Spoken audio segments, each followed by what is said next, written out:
Captain ಏನ್ ನೋಡಿದ್ರಿ ಅಂತ ಲಾಸ್ಟ್ ಟೈಮ್ ನೋಡಿದ ಪಾಠ ಯಾವುದು? Different tongues. ಅದರ ಅನ್ಯ ಭಾಷೆಗಳ ಬಗ್ಗೆ ಏನ್ ಮಾಡಿದ್ರಿ ನೋಡಿದ್ರಿ ಅದರ ಅನ್ಯ ಭಾಷೆಗಳನ್ನೇನು?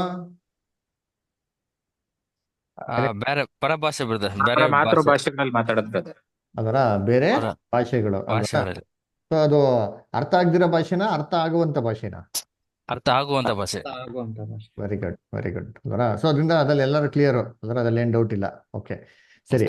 ಹಾಗೂ ಏನೋ ಡೌಟ್ಸ್ ಇದೆ ಲಾಸ್ಟಲ್ಲಿ ಕೇಳಿ, ಖಂಡಿತವಾಗಿ ನಾ ಇನ್ನೊಂದ್ಸಲ ಕ್ಲಿಯರ್ ಮಾಡೋಣ. ಓಕೆನಾ? ಸರಿ, ಇವತ್ತು ನಾವೇನ್ ಮಾಡೋಣ ಅಂದ್ರೆ ಇವತ್ತಿನ ಒಂದು ಪಾಠಕ್ಕೆ ನಾವೇನ್ ಮಾಡೋಣ ನೋಡೋಣ. ಅಂದ್ರೆ ಸೊ ಲಾಸ್ಟ್ ಟೈಮ್ ನೋಡ್ಬೇಕಾದ್ರೆ ಇನ್ನೇನಪ್ಪ ನೋಡಿದ್ರೆ ಒಂದು ನಾವು ಅನ್ಯ ಭಾಷೆಗಳು, ಅದ್ಭುತಗಳು, ಸೂಚಕಗಳನ್ನ ನೋಡೋಣ ಅಂತ ಏನ್ ಮಾಡಿದ್ವಿ ನಿಮ್ಗೆ ಹೇಳಿದ್ರಿ ಅಲ್ವರ. ಸೊ ಅದ್ರಲ್ಲಿ ಒಂದು ಭಾಗ ಮಾತ್ರ ನಾವೇನ್ ಮಾಡಿದ್ವಿ ನೋಡಿದ್ದು ಯಾವ್ದಪ್ಪ ಅಂತಂದ್ರೆ ಒಂದು ಅನ್ಯ ಭಾಷೆಗಳ ಬಗ್ಗೆ. ಇವತ್ತೇನ್ ಮಾಡೋಣ ಅಂತಂದ್ರೆ ಈ ಅದ್ಭುತಗಳ ಬಗ್ಗೆ ನಾವೇನ್ ಮಾಡೋಣ ನೋಡೋಣ. ಯಾಕಂತಂದ್ರೆ ಇವತ್ತು ಎಷ್ಟೋ ಒಂದು ಸಭೆಗಳಲ್ಲಿ ಏನ್ರಿ ಒಂಥರ ಅದ್ಭುತವಾಗಿರೋಂಥ ಕೆಲಸಗಳಾಗತ್ತೆ. ನಾವೇನ್ ಮಾಡ್ತೀವಿ ನೋಡ್ತೀರಿ, ತಲೆ ಮೈ ಕೈ ಇಟ್ಟಿದ ತಕ್ಷಣ ಜನಗಳು ಬಿದ್ದೋಗೋದು, ಜನಗಳು ಒದ್ದಾಡೋದು ಅಂದ್ರ. ಸೊ ಇವೆಲ್ಲ ನೋಡಿದಾಗ ಏನ ಸರ್, ಇದು ಪವಿತ್ರಾತ್ಮನ ಕೃಪೆ, ಇದು ಪವಿತ್ರಾತ್ಮನ ಒಂದು ಕ್ರಿಯೆ.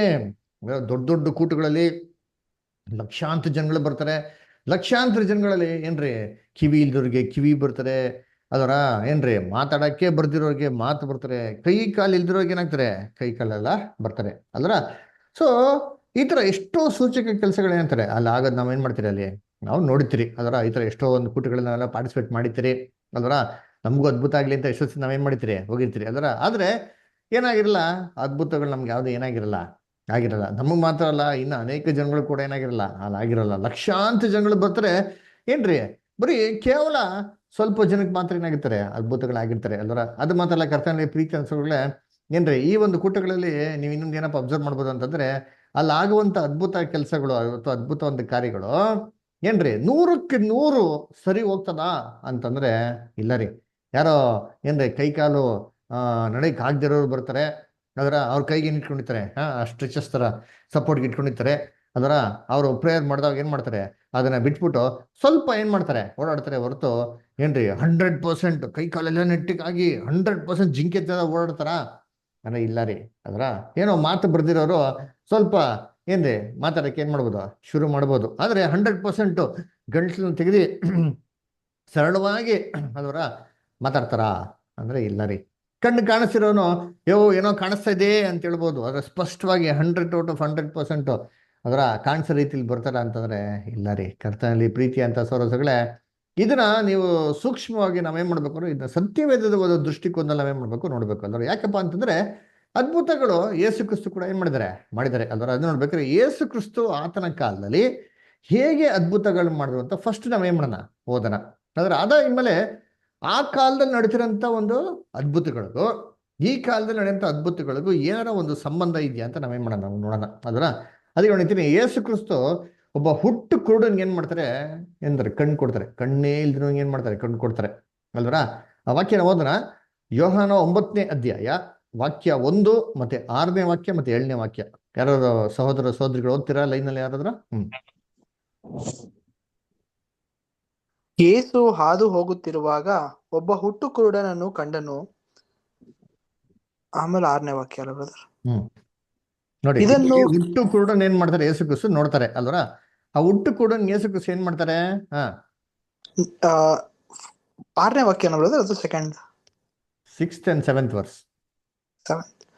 ಇದನ್ನು ಹೇಳಿ ನೆಲದ ಮೇಲೆ ಉಗುಳಿ ಆ ಉಗುಳಿನಿಂದ ಕೆಸರು ಮಾಡಿ ಈ ಕೆಸರನ್ನು ಅವನ ಕಣ್ಣುಗಳಿಗೆ ಹಚ್ಚಿ, ನೀನು ಸಿಲೋವ ಕೊಳಕ್ಕೆ ಹೋಗಿ ತೊಡಕೋ ಅಂದನು. ಸಿಲೋವ ಎಂಬ ಮಾತಿಗೆ ಕಳುಹಿಸಲ್ಪಟ್ಟವನು ಎಂದರ್ಥ. ಅವನು ಹೋಗಿ ತೊಳೆದುಕೊಂಡು ಕಣ್ಣು ಹೊಂದಿದವನಾಗಿ ಬಂದನು. ನೋಡ್ರ. ಸೊ ಇಲ್ಲಿ ನೋಡ್ಬೇಕಾದ್ರೆ ಹುಟ್ಟು ಕುರುಡನ್ಗೆ ಏನ್ ಮಾಡ್ತಾರೆ ಯೇಸು ಕ್ರಿಸ್ತು ಕಣ್ಣು ಕೊಡ್ತಾರೆ. ಹುಟ್ಟು ಕುರುಡನ್ ಏನ್ರಿ ಅವ್ನು ಹುಟ್ಟಕ್ಕಿಂತಾನೆ ಹುಟ್ಟಬೇಕಾದ್ರೆ ಕಣ್ಣಿಲ್ದಿರೋನಾಗ ಏನ್ ಮಾಡಾನೆ ಅವ್ನು ಹುಟ್ಟವನೆ. ಯೋಚನೆ ಮಾಡಿರ್ತೀನಿ, ಹುಟ್ಟು ಕುರುಡ ಅಂತಂದ್ರೆ ಅವನು ಕಣ್ಣು ಏನಂತಾರೆ ಗುಡ್ಡೆ ಇರ್ತಾರೆ ಗೊತ್ತಾ ಜಾಗ, ಆ ಜಾಗದಲ್ಲಿ ಕಣ್ಣು ಗುಡ್ಡೆನೇ ಏನಾಗಿರಲ್ಲ ರೀ ಅವನಿಗೆ, ಹಿಂಗಿರಲ್ಲ ಅದರ.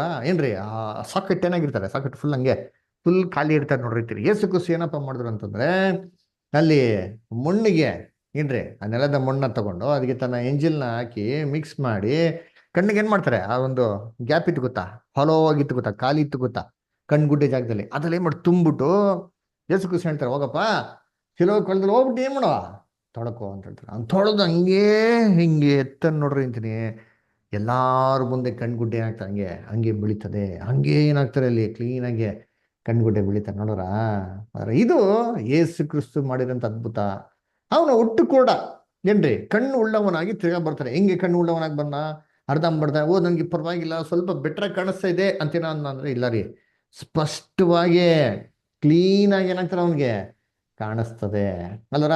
ಇನ್ನೊಂದ್ಸತಿ ನೋಡಿ ಅಂತೀನಿ, ಯೇಸು ಕ್ರಿಸ್ತು ಒಬ್ಬ ಬತ್ತೋಗಿರೋ ಕೈ ಉಳ್ಳವನಿಗೆ ಕೈನ ಕೊಡ್ತಾರೆ. ಹೇಗೆ? ಆ ವಾಕ್ಯನ ಓದನ. ಮತ್ತೆ 12ನೇ ಅಧ್ಯಾಯ 10 ಮತ್ತೆ 13ನೇ ವಾಕ್ಯ. Matthew 12 chapter verses 10 and 13. ಓದ್ತೀರಾ? ರಾಜೇಂದ್ರ ಗೌಡ ಬದರ್ ಓದ್ತೀರಾ? ಜಕ್ಕ ಬದರ್ ಓದಿ.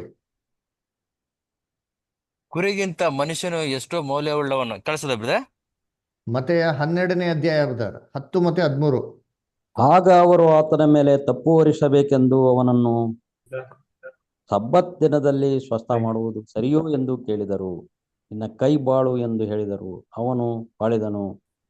ಅದು ಸಂಪೂರ್ಣ ವಾಸಿಯಾಗಿ ಮತ್ತೊಂದರ ಹಾಗಾಯಿತು. ನೋಡ್ರ. ಸೊ ಇಲ್ಲಿ ನೋಡ್ಬೇಕಾದ್ರೆ ಏನಪ್ಪ ನೋಡ್ತೀವಿ ಅಂದ್ರೆ, ಸಬ್ಬತ್ ದಿನದಲ್ಲಿ ಯಾರನ್ನಪ್ಪ ಕರ್ಕೊಂಬರ್ತಾರೆ ಅಂತಂದ್ರೆ ಏನ್ರಿ, ಆ ಕೈ ಬತ್ತೋಗಿರೋ ಮನುಷ್ಯನ ಕರ್ಕೊಂಬರ್ತಾರೆ. ನೋಡಿ ಇನ್ನೊಂದ್ಸರಿ ವಾಕ್ಯ ಓದ್ರಿ ಅಂತೀನಿ. 10ನೇ ವಾಕ್ಯ ಓದಿ ಬದಾರ. ಮತ್ತೆ 12 10 ಓದಿ.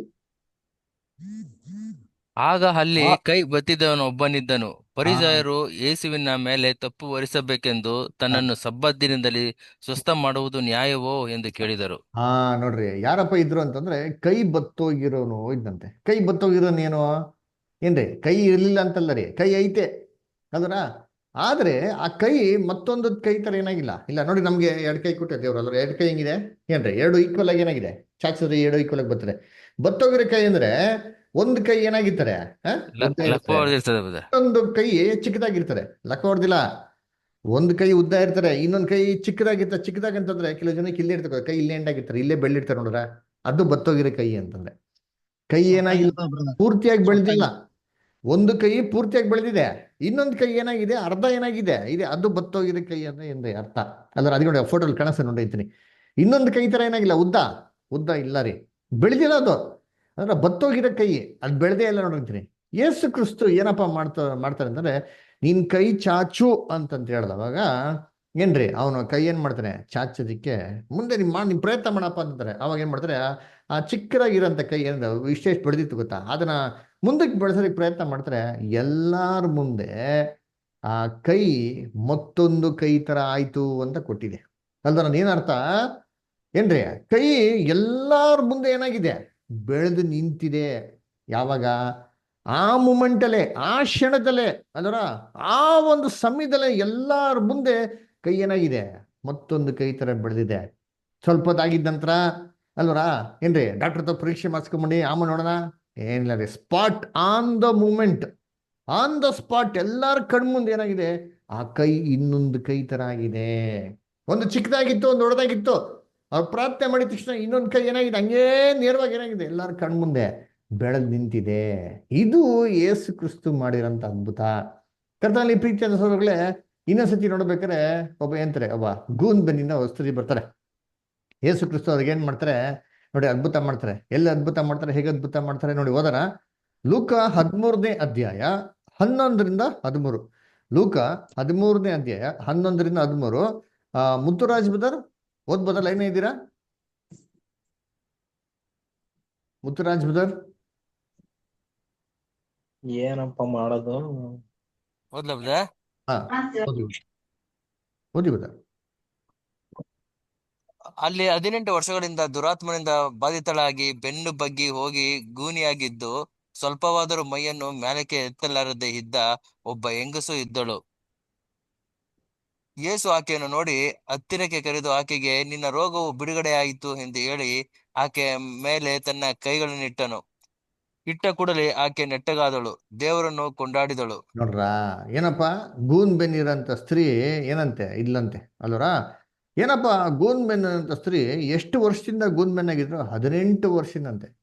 ಯೇಸು ಕ್ರಿಸ್ತು ಕೈ ಇಟ್ಟ ಪ್ರಾರ್ಥನೆ ಮಾಡಿದ ತಕ್ಷಣ ಆ ಸ್ತ್ರೀ ನೆಟ್ಟಗಾದ್ರಂತೆ. ಅರ್ಧಂಬರ್ಧ ನೆಟ್ಟಗಾಗಿಲ್ಲ, ಬರ್ಕೊಟ್ಟಿರ್ತೀನಿ. 100/100% ನೆಟ್ಟಗಾದರು. ಇದು ಕ್ರಿಸ್ತನ ಮಾಡಿರಂತೇನ್ರಿ ಅದ್ಭುತ. ಇನ್ನೊಂದ್ಸತಿ ನೋಡ್ಬೇಕಾದ್ರೆ ಏನ್ರಿ, ಒಂದು ರಕ್ತ ಕುಸುಮ ರೋಗ ಇರೋಂಥ ಸ್ತ್ರೀ ಬರ್ತಾರೆ. 12 ವರ್ಷದಿಂದ ಇಂಥ ರಕ್ತ ಕುಸುಮ ರೋಗ ಇರ್ತಂತೆ. ಏನ್ ಮಾಡಿದ್ರು ಕಾಯಿಲೆ ವಾಸಿನ ಆಗಲ್ಲ ರೀ. ತನ್ನ ಬದುಕನ್ನೆಲ್ಲ ಖರ್ಚು ಮಾಡ್ಬಿಡ್ತಾರೆ. ಅದರ ಆ ಗುಂಪಲ್ಲಿ ಏಸು ಕ್ರಿಸ್ತು ಬರ್ತಾ ಇರ್ತಾರೆ. ಅದ್ ನೋಡ್ಬಿಟ್ಟು ಈ ಮನ್ಸಲ್ಲಿ ಏನ್ ನೆನ್ಸ್ಕೊಂತಾರೆ, ಅಯ್ಯೋ ಏಸು ಕ್ರಿಸ್ತನ ವಸ್ತ್ರ ನೆರಿಗೆ ಮುಟ್ರೆ ಸಾಕು, ನಾನೇನಾಗ್ಬಿಡ್ತೀನಿ, ನಾನು ಗುಣ ಆಗ್ಬಿಡ್ತೀನಿ ಅಂತ ನಂಬಿಕೆಯಿಂದ ಏನ್ ಮಾಡ್ತಾರೆ, ಹಿಂದೆಯಿಂದ ಬಂದ್ಬಿಟ್ಟು ವಸ್ತ್ರ ಮುಡ್ತಾರೆ.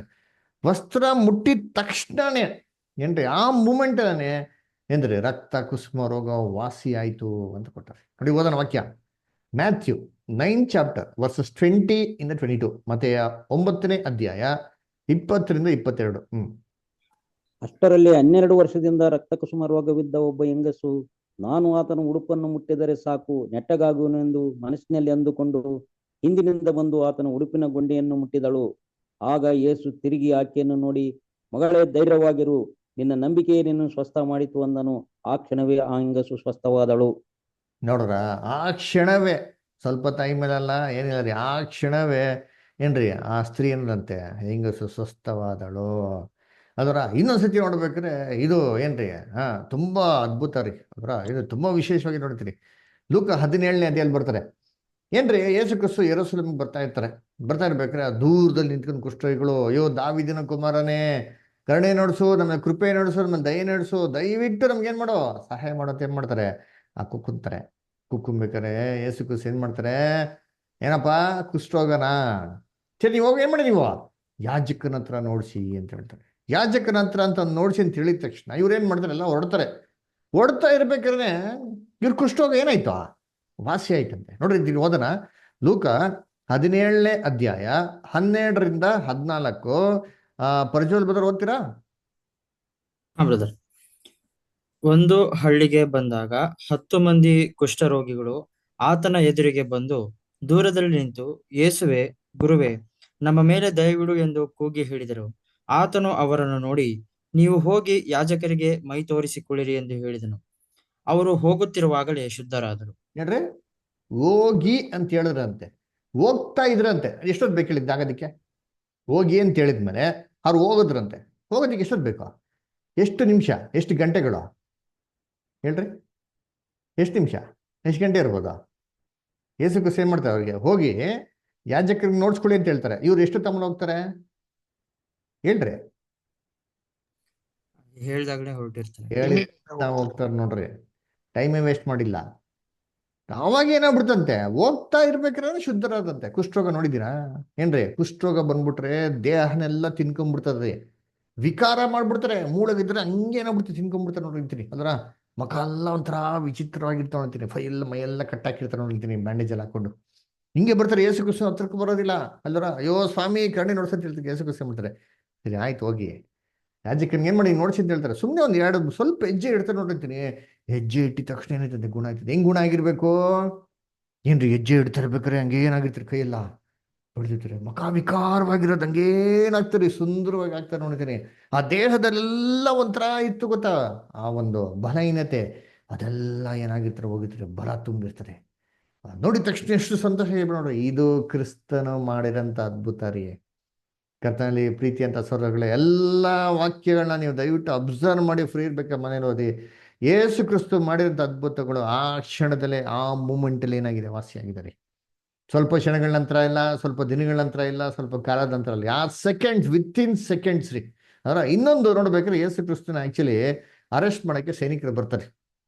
ಅದರ ಅವಾಗ ಪೇತ್ರ ಏನ್ ಮಾಡ್ತಾರೆ, ಕತ್ತಿ ಇಟ್ಕೊಂಡ್ಬಿಟ್ಟು ಮಲ್ಕೋಸ್ ಹೊಡಿತಾರೆ ನೋಡಿತೀನಿ. ಆಕ್ಚುಲಿ ಕತ್ತು ಹೊಡೆದಿದ್ದು ಅದೇನಾಗ್ಬಿಡ್ತು, ಕಿವಿಗೆ ಬಿದ್ದು ಏನಾಗ್ಬಿಡ್ತು, ಕಟ್ಟಾಗ್ಬಿಡ್ತು. ಕಿವಿ ಏನೋ ಕೆಡ ಬಿದ್ದೋಗ್ಬಿಡ್ತಾರೆ. ಯೇಸು ಕ್ರಿಸ್ತು ಏನ್ ಮಾಡ್ತಾರೆ, ಇಮ್ಮಿಡಿಯೇಟ್ ಎತ್ಬಿಟ್ಟು ಪೇತ್ರನ ಬೈತಾರೆ, ಪೇತ್ರ ಕತ್ತಿನ ಹೊರೆಯಲ್ಲಿ ಹಾಕೋ, ದೇವ್ರು ನಾನು ಕೊಟ್ಟಿರೋಂಥ ಪಾತ್ರೆಯಲ್ಲಿ ಪಾನ ಮಾಡ್ತಾರೆ, ಬಿಟ್ಬಿಡ್ತೀರಾ ಅಂತ ಅಂದ್ಬಿಟ್ಟು ಆ ಕಿವಿನ ಎತ್ಬಿಟ್ಟು ಮಲ್ಕೋಸ್ಗೆ ಏನ್ ಮಾಡ್ತಾರೆ, ಅಲ್ಲೇ ಇಮ್ಮಿಡಿಯೇಟಾಗೆ ಅವರು ಟ್ರೀಟ್ಮೆಂಟ್ ಕೊಡ್ತಾರೆ. ಹೆಂಗ್ ಟ್ರೀಟ್ಮೆಂಟ್ ಕೊಟ್ಟರು? ಲೂಕ 22ನೇ ಅಧ್ಯಾಯ 50-51 ಓದ ನೋಡಿ. ನವೀನ್ ಬ್ರದರ್ ಲೈನ್ ಇದ್ರೆ ಓದ್ಬೋದಾ? Look 22nd chapter verses 50-51. Brother, ನಾನು ಗಾಡಿ ಓಡಿಸ್ತಾ ಇದ್ದೀನಿ, ಡ್ಯೂಟಿಯಲ್ಲಿ ಇದ್ದೆ. ಹೌದಾ, ಸರಿ, ಓಕೆ. ಬೇರೆ ಯಾರು ಓದ್ತೀರಾ? ಎಲ್ಲಿ ನಾವು Simon brother, Simon Solasikar, Simeon brother. Brother, ಓದಿ ಗೋಪಾಲ ಬ್ರದರ್ ಓದಿ. ಅವರಲ್ಲಿ ಒಬ್ಬನು ಮಹಾಯಾಜಕನ ಆಳನ್ನು ಒಡೆದು ಅವನ ಬಲಗಿವಿಯನ್ನು ಕಡಿದು ಹಾಕಿದನು.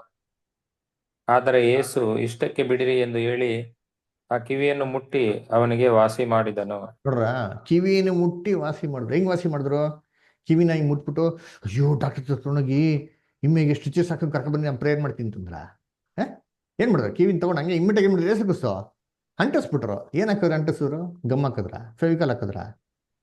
ಏನಿಲ್ಲ ರೀ. ನೋಡ್ರಿ, ಇಟ್ಟಿದ ತಕ್ಷಣ ಹಂಗೆ ಅಂಟ್ಕೊಂಡ್ಬಿಡ್ತೀರಿ. ಏನ್ರಿ ಡಾಕ್ಟರ್ ಯೋಚನೆ ಮಾಡಿ ಏನ್ ಟ್ರೀಟ್ಮೆಂಟ್ ರೀ? ಒಂದು ಮಾಂಸ ಕಟ್ಟಾದ್ರೆ, ಏಟ್ ಬಿದ್ದು ಕಟ್ಟಾದ್ರೆ ವಾಸಿ ಆಗೋದಕ್ಕೆ ಎಷ್ಟು ವಾರಗಳು ಬೇಕು? ಏಸು ಕ್ರಿಸ್ತು ಸೆಕೆಂಡ್ಸ್ ಅಲ್ಲಿ ಮಾಡೋದು ನೋಡ್ರಿ ಅಂತೀನಿ. ಇದು ಏಸು ಕ್ರಿಸ್ತು ಮಾಡಿರೋಂಥ ಅದ್ಭುತ ಇವತ್ತಿತ್ತು ಆಯ್ತದ? ಯೋಚನೆ ಮಾಡಿರ್ತೀನಿ. ಏಸು ಕ್ರಿಸ್ತು ಮಾಡಿದ ಅದ್ಭುತ ಹಿಂಗೆ ನೋಡ್ತೀರಿ. ಕಿವಿನ ಕುಂಡಿಸ್ ನೋಡ್ರಿ, ಏನ್ರಿ ಆ ಕ್ಷಣದಲ್ಲೇ ನರಗಳೇನಾಗ್ಬಿಡ್ತು, ಅಂಟ್ಕೊಂಡ್ಬಿಡ್ತು. ಆ ಕ್ಷಣದ ರಕ್ತ ಎಬ್ಬು ಕುಟ್ಟಿದ್ರು, ಎಲ್ಲ ವಾಸಿ ಹೋಗೋಯ್ತು. ನೋವೆಲ್ಲ ಹಂಗೆ ಏನ್ರಿ ಹೊಟ್ಟೋಯ್ತ್ರಿ. ಈ ತರ ಅದ್ಭುತ ಏನ್ರಿ ಏಸು ಕ್ರಿಸ್ತನ ಕಾಲದಲ್ಲಿ ಆಗಿರೋದು. ಕರ್ತನಲ್ಲಿ ಪ್ರೀತಿ ಅಂತ ಸೋರಸಗಳೇ, ಆ ಕ್ಷಣದಲ್ಲೇ, ಆ ಮೂಮೆಂಟಲ್ಲೇ 100% ಏನಾಯ್ತು? ವಾಸಿ ಆಯ್ತು.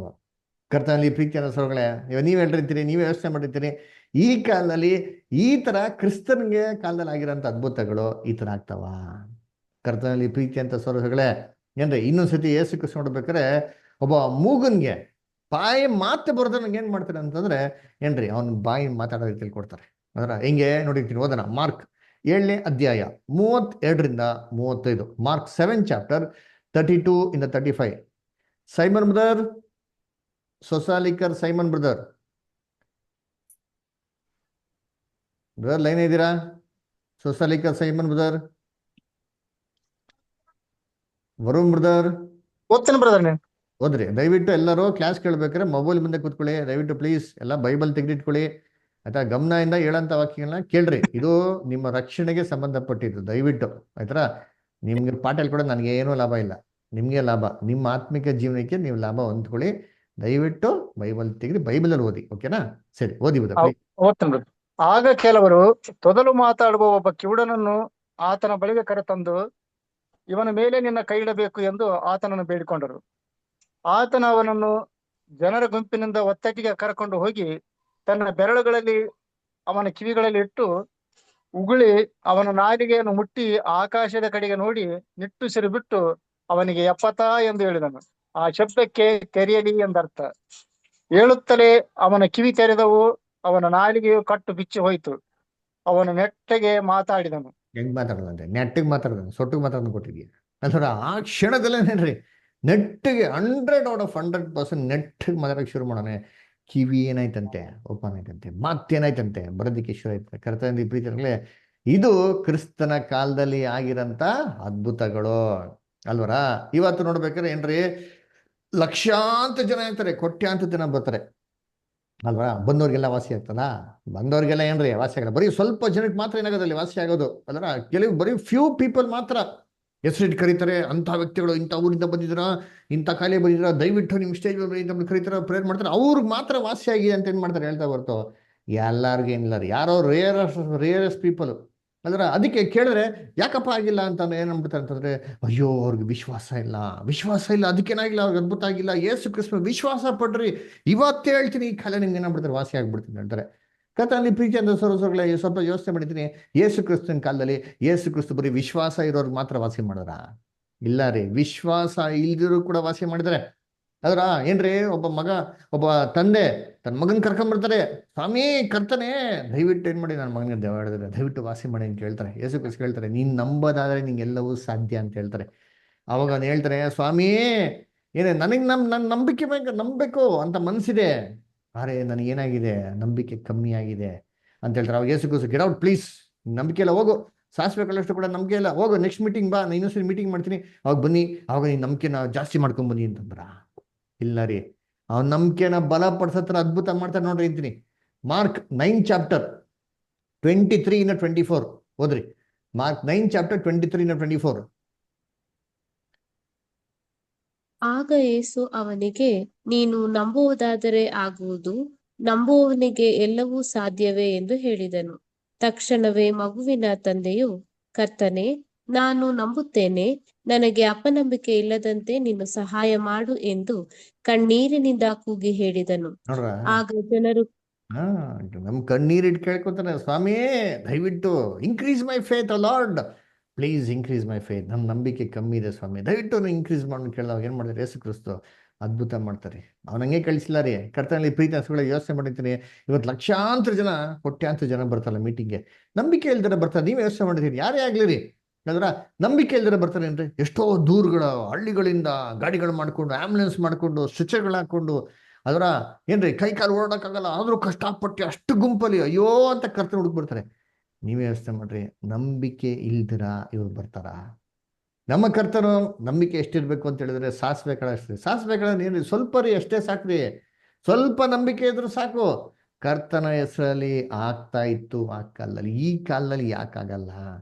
ಅದು ಮಾತ್ರ ಅಲ್ಲ, ಕರ್ತನಲ್ಲಿ ಪ್ರೀತಿಯ ಹೆಸರುಗಳೇ ಏನ್ರಿ, ಈ ಕಾಲದಲ್ಲಿ ಬರೀ ಸ್ವಲ್ಪ ಜನಕ್ಕೆ ಆಗೋದು. ಯೇಸು ಕ್ರಿಸ್ತನ ಕಾಲದಲ್ಲಿ ಹಂಗೆ ಇತ್ತಾ? ಇಲ್ಲ ರೀ. ಯೇಸು ಕ್ರಿಸ್ತನ ಕಾಲದಲ್ಲಿ ಬೈಬಲ್ ವಾಕ್ಯಗಳು ಓದ್ ರೀತಿ ನೋಡಿಸ್ತೀನಿ, ಒಬ್ಬ ವ್ಯಕ್ತಿನೂ ಕೂಡ ಬಿಡ್ದಿರಾ ಯೇಸು ಕ್ರಿಸ್ತು ಎಲ್ಲಾರ್ಗೂ ವಾಸಿ ಮಾಡ್ತಾ ಇದ್ರಂತೆ. ಏನ್ರಿ, ಒಬ್ಬರದ್ದು ಬಿಟ್ಟಿಲ್ವಂತೀರಿ. ಇಡೀ ಊರ್ ಜನಗಳಿಗೇನೆ ಯೇಸು ಕ್ರಿಸ್ತು ಕಾಲೇ ವಾಸಿ ಮಾಡೋರು ಗೊತ್ತಾ? ಇಡೀ ಊರ್ ಜನಗಳಿಗೇನೆ ದೆವ್ವ ಓಡಿಸಿರಿ. ಇಡೀ ಊರ್ ಜನಗಳಿಗೇನೆ ಒಳ್ಳೇದ್ ಮಾಡಿದರೆ. ಇಡೀ ಊರ್ ಜನಗಳಿಗೇನೆ ಅದ್ಭುತ ಮಾಡಿದ್ರೆ. ಇಡೀ ಊರು ಅವ್ರ ಬಾಗಿಲ ಹತ್ರ ನಿಂತಿತ್ತಂತೆ. ವಾಕ್ಯ ಇದೆ, ಓದಿ ನೋಡಂತೀರಿ. Matthew 4th chapter 23-24. ಮತ್ತೆಯ 4ನೇ ಅಧ್ಯಾಯ 23-24. ವರುಣ್ ಬ್ರದರ್ ಓದ್ಬೋದಾ? ಲೈನ್ ಇದ್ದೀರಾ?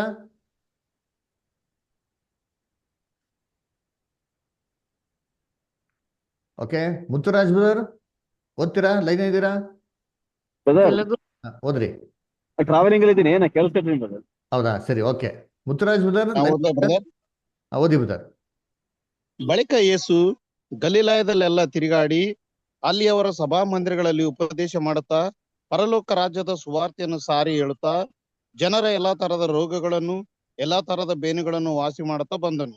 ಅಂಡರ್ಲೈನ್ ಮಾಡ್ಕೊಡ್ರಿ, ಎಲ್ಲಾ ತರದ, ಸ್ವಲ್ಪ ತರದಲ್ಲ. ಅಯ್ಯೋ ಇದು ನಮ್ಮ ಕ್ಯಾಟಗರಿ ಅಲ್ಲ ಅಂದ್ರ ಹಿಂಗೆಲ್ಲ no. Every category, all types of disease, all types of healing. ಆಮೇಲೆ ಆತನು ಸುದ್ದಿಯು ಸಿರಿಯ ದೇಶದಲ್ಲೆಲ್ಲ ಹಬ್ಬಿದ್ರಿಂದ ಮೈಯಲ್ಲಿ ನೆಟ್ಟಗಿಲ್ಲದವರನ್ನು, ಅಂದರೆ ತರತರದ ರೋಗ ಬಾಧೆಗಳಿಂದ ಕಷ್ಟಪಡುವವರನ್ನು, ದೆವ್ವ ಹಿಡಿದವರನ್ನು, ಮೂರ್ಛಿ ರೋಗಿಗಳನ್ನು, ಪಾರ್ಶ್ವವಾಯುವವರನ್ನು ಆತನ ಬಳಿಗೆ ಕರೆತಂದರು. ಆತನು ಅವರನ್ನು ಸ್ವಸ್ಥ ಮಾಡಿದನು. ನೋಡ್ರ, ಎಲ್ಲರನ್ನೂ ಏನ್ ಮಾಡ್ತಾರೆ? ಯೇಸು ಕ್ರಿಸ್ತು ಸ್ವಸ್ಥ ಮಾಡ್ತಾರೆ. ಇನ್ನೊಂದು ವಾಕ್ಯ ಓದಿ ನೋಡ್ತೀನಿ, ಮ್ಯಾಥ್ಯೂ 8:16 ಮತ್ತೆ 8:16.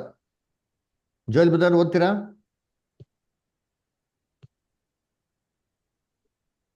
ಓಕೆ, ಓದ್ರಿ ಬೇರೆ. ಓದ್ರಿ. ಸಂಜೆಯಾಗಲು ದೆವ್ವ ಹಿಡಿದ ಬಹಳ ಜನರನ್ನು ಆತನ ಬಳಿಗೆ ಕರೆತಂದರು.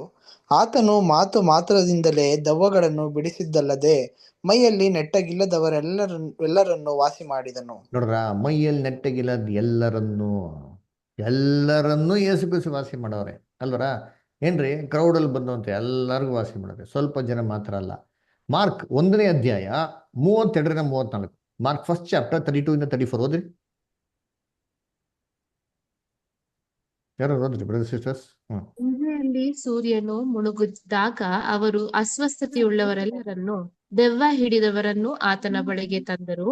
ಆಗ ಪಟ್ಟಣವೆಲ್ಲ ಬಾಗಲ ಬಳಿಯಲ್ಲಿ ಒಟ್ಟಾಗಿ ಕೂಡಿ ಬಂತು. ನೋಡ್ರ, ಪಟ್ಟಣವೆಲ್ಲ ಅಂಡರ್ಲೈನ್ ಮಾಡ್ಕೊಳ್ಳಿ. Entire city was at is door step. ಬಾಗಿಲು ಬಳಿ ನಿಂತಿದ್ದಂತೆ. ನೆಕ್ಸ್ಟ್. ಇದಲ್ಲದೆ ವಿಧ ವಿಧವಾದ ರೋಗಗಳಿಂದ ಅಸ್ವಸ್ಥರಾಗಿದ್ದ ಅನೇಕರನ್ನು ಆತನು ಸ್ವಸ್ಥ ಮಾಡಿ ಬಹಳ ದೆವ್ವಗಳನ್ನು ಬಿಡಿಸಿದನು. ಮತ್ತು ದೆವ್ವಗಳು ಆತನನ್ನು ಅರಿತಿದ್ದರಿಂದ ಆತನು ಅವುಗಳಿಗೆ ಮಾತನಾಡಗೊಡಿಸಲಿಲ್ಲ. ನೋಡ್ರ, ಎಲ್ಲಾರನ್ನೂ ಯೇಸು ಕ್ರಿಸ್ತು ಏನ್ ಮಾಡೋರೆ? ವಾಸಿ ಮಾಡೋರೆ. ಅವರ ಬರೀ ಸ್ವಲ್ಪ ಜನ ಮಾತ್ರ ಅಲ್ಲ ರೀ. ಕರ್ತನಲ್ಲಿ ಪ್ರೀತಿ ಅಂತ ಸಹೋದರಗಳೇ, ಯೇಸು ಕ್ರಿಸ್ತನ ಕಾಲದಲ್ಲಿ ಪ್ರೇಯರ್ ಮೀಟಿಂಗ್ ಮಾಡ್ತಾ ಇದ್ರು. ಹೆಂಗ್ ಬರ್ತಾರೆ ಗೊತ್ತಾ? ಲೂಕ 12:1 ಓದಂದ್ರೆ ಒಬ್ಬರ ಮೇಲೆ ಒಬ್ರು ಜನಗಳು ತುಳ್ಕೊಂಡು ಬರ್ತಾ ಇದ್ರಂತಂದ್ರಿ. ನಮ್ಗೆ ಗೊತ್ತು ಚೆನ್ನಾಗಿ, 4,000 ಜನ 5,000 ಜನ. ಏನ್ 4,000 ಜನ 5,000 ಜನ ಸುಮ್ಮನೆನಾ ಆ ಕಾಲದಲ್ಲಿ? ಅಷ್ಟೊಂದು ರಾಶಿ ಜನಗಳು ಏನ್ ಮಾಡ್ತಾರೆ? ಯೇಸು ಕ್ರಿಸ್ತು ಬರ್ತಾ ಅಂತಂದ್ರ ಅವ್ರ ಜೊತೆಗೆ ಯೇಸು ಕ್ರಿಸ್ತು ಏನ್ ಮಾಡ್ತಾ ಇದ್ರು? ಪ್ರೇಯರ್ ಮಾಡ್ತಾ ಇದ್ರು. ಹೆಂಗ್ ಪ್ರೇಯರ್ ಮಾಡ್ತಾ ಇದ್ರು? ಎಣ್ಣೆ ಹಾಕ್ಬಿಟ್ಟು ಪ್ರೇಯರ್ ಮಾಡ್ತಾ ಇದ್ರ? ಏನು ಯೇಸು ಕ್ರಿಸ್ತು ಯಾವ ಎಣ್ಣೆನ ಹಾಕಿಲ್ಲ ನಿಂತೀನಿ, ಹಂಗೆ ಪ್ರೇಯರ್ ಮಾಡೋರು ನಿಂತೀನಿ. ಊರು ಜನಗಳಿಗೆ ಎಲ್ಲರಿಗೂ ಏನಾಗಂತೆ? ಕಾಲಿವಾಸಿ ಆಗದಂತೆ ಅಲ್ರ? ಅದೇ ನೋಡ್ಬೇಕ್ರಿ, ಯೇಸು ಕ್ರಿಸ್ತನ ಕಾಲದಲ್ಲಿ ಹೆಂಗ್ ಮಾಡೋರು ಕೂಟಗಳು ಅಂತಂದ್ರೆ ಫಾಸ್ಟಿಂಗ್ ಪ್ರೇಯರ. ಫಾಸ್ಟಿಂಗ್ ಪ್ರೇಯರ್ ಅಲ್ಲ ರೀ, ಫೀಸ್ಟಿಂಗ್ ಅಂಡ್ ಪ್ರೇಯರ್ ಅಲ್ರ? ಈ ಕಾಲ ಏನ್ ಮಾಡ್ತಾರೆ? Fasting and prayer. ಬೆಳಗ್ಗೆ ಸಾಕಿದವ್ರಿಗೂ ಊಟನೇ ತಿನ್ನಲ್ಲ ಏನ್ರಿ? ಫಾಸ್ಟಿಂಗ್ ಅಂಡ್ ಪ್ರೇಯರ್ ಮಾಡೋದು. ಯೇಸು ಕ್ರಿಸ್ತನ ಕಾಲದಲ್ಲಿ ಹೆಂಗೆ?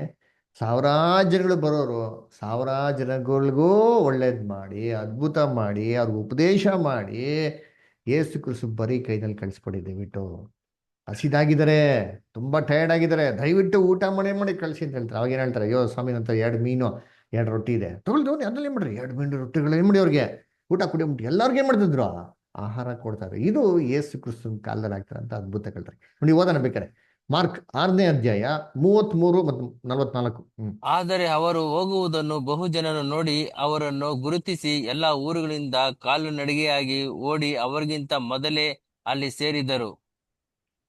ನೋಡ್ರ ಏನ್ರಿ, ಏಸು ಕ್ರಿಸ್ತು ಎಲ್ಲಿ ಹೋಗ್ತಾ ಇದ್ರು, ಎಂಟೈರ್ ಸಿಟಿ ಫಾಲೋ ಮಾಡ್ಕೊಂಡು ಹೋಗ್ತಾ ಇರಂತೆ. ಇವನ್ ಆಕ್ಚುಲಿ ಏಸು ಕ್ರಿಸ್ತಂಗೆ ಊಟ ಮಾಡಕ್ಕೂ ಕೂಡ ಸಮಯ ಕೊಡ್ತಾ ಇಲ್ವಂತೆ. ಬೇಕಾದ್ರೆ ಅದರಲ್ಲೇ 44ನೇ ವಾಕ್ಯ ಓದಿ ಬಿಡ್ತಾರೆ, 44th ವರ್ಸ್ ಅಲ್ಲೇ ಕೊಟ್ಟಿದ್ದಾರೆ. ಮಾರ್ಕ್ 6:44. ಊಟ ಮಾಡಿದವರು 5,000 ಮಂದಿ ಗಂಡಸರು.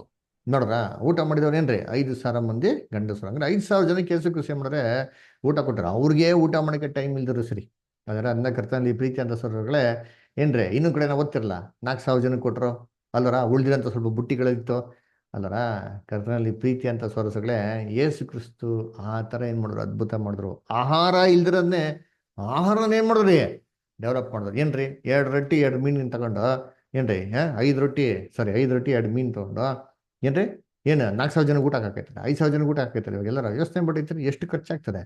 ಏಸು ಕ್ರಿಸ್ತು ಆ ಕಾಲದಲ್ಲಿ ಮಾಡೋರು ಅದ್ಭುತ ಮಾಡೋರು ಅಂತೇಳಿ. ಅದಕ್ಕೆ ಎಷ್ಟೋ ಜನ ಏನಾಗ್ಬಿಡ್ತಾರೆ, ಬ್ರದರ್ ಹಂಗಲ್ಲ ಬ್ರದರ್, ಏಸು ಕ್ರಿಸ್ತು ಹೇಳಿದ್ರು ನನ್ನ ನಾಮದ ಮೇಲೆ ಯಾರು ನಂಬಿಕೆ ಇಡ್ತಾರೋ ನನ್ನಕ್ಕಿಂತ ದೊಡ್ಡ ಅದ್ಭುತ ಕೆಲಸ ಮಾಡ್ತಾರೆ. ಅದನ್ನ ನೋಡ್ಬೇಕ್ರಿ, ಈ ಕಾಲದಲ್ಲಿ ಏಸು ಕ್ರಿಸ್ತನ ಕಾಲಕ್ಕಿಂತ ದೊಡ್ಡ ಅದ್ಭುತಗಳು ನಡೀತದೆ ಅಂತ ಹೇಳ್ಬಿಡ್ತಾರೆ.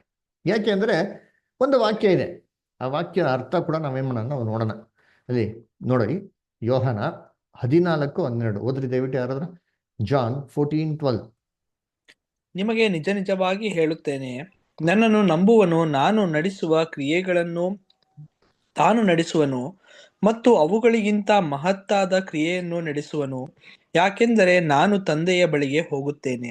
ನೋಡಿದ್ರ ಏನ್ರಿ, ನನ್ನ ನಂಬೋನು ನಾನಕ್ಕಿಂತ ದೊಡ್ಡ ಕ್ರಿಯೆಗಳನ್ನ ಮಾಡ್ತಾರೆ ಅಂತಪ್ಪ ಅಂದ್ರೆ. ಅದಕ್ಕೆ ಏನ್ ಮಾಡ್ತಾರೆ, ಅಯ್ಯೋ ಏಸು ಕ್ರಿಸ್ತು ಕಾಲಕ್ಕಿಂತ ದೊಡ್ಡ ಕ್ರಿಯೆಗಳು ಮಾಡ್ತಾವ್ರೆ ಈ ಕಾಲದಲ್ಲಿ ಅಂತ ಅಂದ್ಬಿಡ್ತಾರೆ. ಸರಿ, ಇವಾಗ ನೀವ್ ಹೇಳ್ರಿ, ಏಸು ಕ್ರಿಸ್ತು ಅದ್ಭುತ ಮಾಡಿದ್ರಪ್ಪ, ಅವ್ರು ಎಲ್ಲ ಅದ್ಭುತಗಳಲ್ಲಿ ತುಂಬಾ ದೊಡ್ಡ ಅದ್ಭುತ ಮಾಡಿದ್ ಯಾವ್ದು ಹೇಳ್ರಿ? ಏಸು ಕ್ರಿಸ್ತು ಎಷ್ಟು ಅದ್ಭುತಗಳು ಮಾಡ್ದಲ್ಲ, ದೊಡ್ಡ ಅದ್ಭುತ ಎಲ್ಲರಿಗಿಂತ ತುಂಬಾ ದೊಡ್ಡ ಅದ್ಭುತ ಅಂದ್ರೆ ಯಾವ ಅದ್ಭುತಪ್ಪ? ಲಾಜರ್ನ ಎಬ್ಸಿದ್ದು. ಎಸ್, ಸತ್ತವ್ರದ್ದು ಏನ್ ಮಾಡಿರೋದು, ಎಬ್ಸಿರೋದು. ಅದಕ್ಕಿಂತ ದೊಡ್ಡ ಅದ್ಭುತನೇ ಇಲ್ಲ ರೀ. ಏಸು ಕ್ರಿಸ್ತು 3 ದಿನ ಏನ್ ಮಾಡ್ತಾರೆ, ಎಬ್ಬಿಸ್ತಾರೆ, ಸತ್ತೋರೊಳಗಿಂದ ಎಬ್ಬಿಸ್ತಾರೆ. ಇದು ದೊಡ್ಡ ಅದ್ಭುತ ಅಲ್ವರ. ಸರಿ, ಇವಾಗ ಏಸು ಕ್ರಿಸ್ತು ಏನಂತಂದ್ರು, ಯೋಹಾನ 14:12ರಲ್ಲಿ ನನ್ನ ಮೇಲ್ ನಂಬಿಕೆ ಇಡೋರು ಇದಕ್ಕಿಂತ ದೊಡ್ಡ ಕೆಲಸ ಮಾಡ್ತಾರೆ ಅಂತಂದ್ರು. ಇವಾಗ ಹೇಳ್ರಿ, ಏಸು ಕ್ರಿಸ್ತು ಮಾಡಿರೋಂಥ ಈ ದೊಡ್ಡ ಕೆಲಸಕ್ಕಿಂತ ದೊಡ್ಡ ಕೆಲಸ ನಮ್ಮ ಕೈಲಿ ಮಾಡಕ್ ಆಗ್ತದಾ? ಇಲ್ಲ, ಸತ್ತೋರೊಳಗೆ ಎಬ್ಬಿಸಿ ನೋಡಿ, ಅದಕ್ಕಿಂತ ದೊಡ್ಡ ಕೆಲಸ ನಮ್ಮ ಕೈಲಿ ಮಾಡಕ್ ಆಗ್ತದಾ? ಆಗಲ್ಲ ಬ್ರದರ್. ಆಗಲ್ಲ ತಾನೆ. ಮತ್ತೆ ಏಸು ಕ್ರಿಸ್ತು ಹೇಳ್ತಲ್ಲ ಮಾಡ್ತಾರೆ ಅಂತ, ಹಂಗಾರೆ ಆಗ್ಲೇಬೇಕು ಅಲ್ವರ. ಯಾವ ಕೆಲಸ ಹಂಗಾರೆ ಆಗುತ್ತೆ, ಯಾವುದೋ ಒಂದು ಕೆಲಸ ಏಸು ಕ್ರಿಸ್ತು ಮಾಡ್ಲಿಲ್ಲ, ಆ ಕೆಲಸನ ನೀವು ಮಾಡ್ತೀರಾ ಅಂತ ಏನ್ ಮಾಡೋದು, ಏಸು ಕ್ರಿಸ್ತು ನಮಗೆ ಹೇಳೋದು. ಯಾವ್ದದು ಯಾವ್ದು ಗೊತ್ತಾ? ಏಸು ಕ್ರಿಸ್ತಕ್ಕಿಂತ ದೊಡ್ಡ ಅದ್ಭುತವಾದ ಕೆಲಸ ಯಾವ್ದಪ್ಪ ಅಂದ್ರೆ, ಏಸು ಕ್ರಿಸ್ತು ಕಣ್ಣಿಲ್ದಿರೋನ್ಗೆ ಕಣ್ ತೆರೆದ್ರು. ಆದ್ರೆ ಎಷ್ಟು ಜನಗಳಿಗೆ ಆತ್ಮಿಕ ಕಣ್ಗಳನ್ನ ತೆರೆದ ನೀವೇ ಯೋಚನೆ ಮಾಡಿರ್ತೀವಿ. ಏಸು ಕ್ರಿಸ್ತು ಎಷ್ಟು ಜನಕ್ಕೆ ಆತ್ಮಿಕ ಕಣ್ಗಳನ್ನ ತೆಗೆದ್ರೆ? ಇಲ್ಲ. ಕಣ್ಣಿದ್ದವನ್ ಏನ್ ಮಾಡ್ಲಿ, ನೋಡ್ಲಿ, ಕಿವಿ ಇದ್ದವನ್ ಏನ್ ಮಾಡ್ಲಿ, ಕೇಳಲಿ ಅಂತಂದ್ರು. ಆದ್ರೆ ಆತ್ಮಿಕ ಕಣ್ಗಳನ್ನ ತೆರೆದಿದ್ದಾರಾ?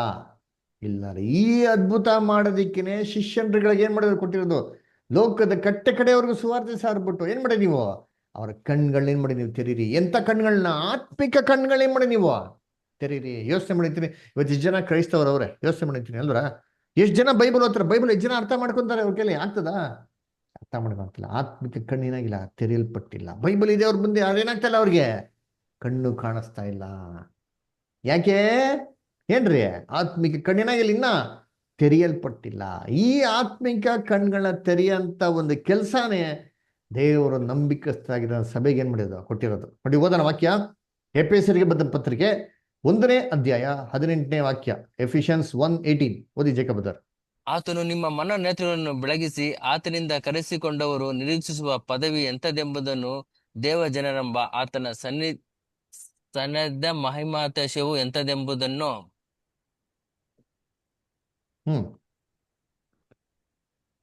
ಸ್ಕ್ರೀನ್ ನೋಡ್ಬೇಕು ಅಂದ್ಬಿಟ್ರಾ? ಸರಿ, ಇಲ್ಲಿ ಬಿಡಿ, ನೆಕ್ಸ್ಟ್ ಟೈಮ್ ಬೈಬಲ್ ಓದಿ. ಓಕೆನಾ? ಸ್ವಲ್ಪ ವ್ಯತ್ಯಾಸ ಇದೆ, ಯಾಕಂದ್ರೆ ಇದು ಕಂಪ್ಯೂಟರ್ ಟೆಕ್ಸ್ಟ್ ಆಗಿರೋದ್ರಿಂದ ಸ್ವಲ್ಪ ಲೈಟಾಗಿ ಡಿಫ್ರೆನ್ಸ್ ಇರ್ತಾರೆ. ನೀವು ಬೈಬಲ್ ತುಂಬ ಚೆನ್ನಾಗಿ ಬರ್ತಾರೆ. ಎನಿವೆ ನೋಡ್ಬೇಕೇನು ಹೇಳ್ತಾರೆ, ಆತನು ನಿಮ್ಮ ಮನೋನೇತ್ರಗಳನ್ನು ಬೆಳಗಿಸಿ ಅಂತ ಹೇಳ್ತಾರೆ.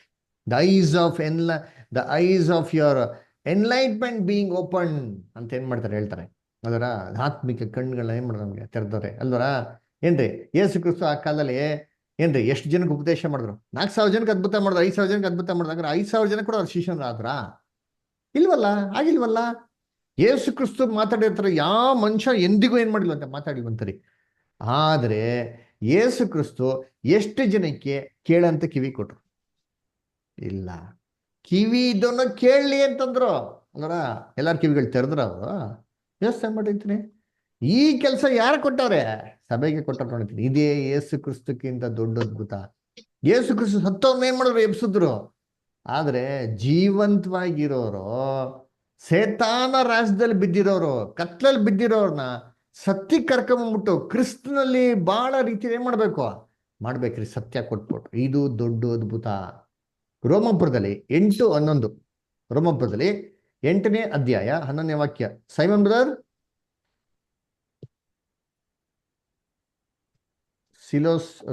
ಸೊಸಲಿಕ ಸಿಮನ್ ಬ್ರದರ್ ಓದ್ಬೋದಾ? ಮೊದಲೌದಾ? ಓದಿ. ಯೇಸುವನ್ನು ಸತ್ತವರೊಳಗಿಂದ ಜೀವಂತರಾಗಿ ಎಬ್ಬಿಸಿದಾತನ ಆತ್ಮನು ನಿಮ್ಮಲ್ಲಿ ವಾಸವಾಗಿದ್ದರೆ, ಕ್ರಿಸ್ತ ಯೇಸುವನ್ನು ಸತ್ತವರೊಳಗಿಂದ ಎಬ್ಬಿಸಿದಾತನು ನಿಮ್ಮಲ್ಲಿ ವಾಸವಾಗಿರುವ ತನ್ನ ಆತ್ಮನ ಮೂಲಕ ನಿಮ್ಮ ಮೃತ್ಯು ದೇಹಗಳನ್ನು ಸಹ ಬದುಕಿಸುವನು. ನೋಡ್ರ ಏನ್ರಿ, ಅವರ ಪವಿತ್ರಾತ್ಮ ನಮ್ಮಲ್ಲಿ ಇತ್ತು ಅಂದ್ರೆ ಅದು ಕೂಡ ದೇವರು ಎಬ್ಬಿಸ್ತಾರೆ ಅಂತ ಹೇಳ್ತಾರೆ. ಈ ಒಂದು ಕೆಲಸನೇ ಶಿಷ್ಯನ್ರಿಗೆ ಕೊಟ್ಟಿರೋದು. ಅಪೊಸ್ತಲ ಕೃತ್ಯಗಳು 26:18 ಗೊತ್ತಾ? ಸೈಮನ್ ಬ್ರದರ್ ಓದ್ತೀರಾ? ಓದ್ತೀನಿ ಬ್ರದರ್. ಹಾ,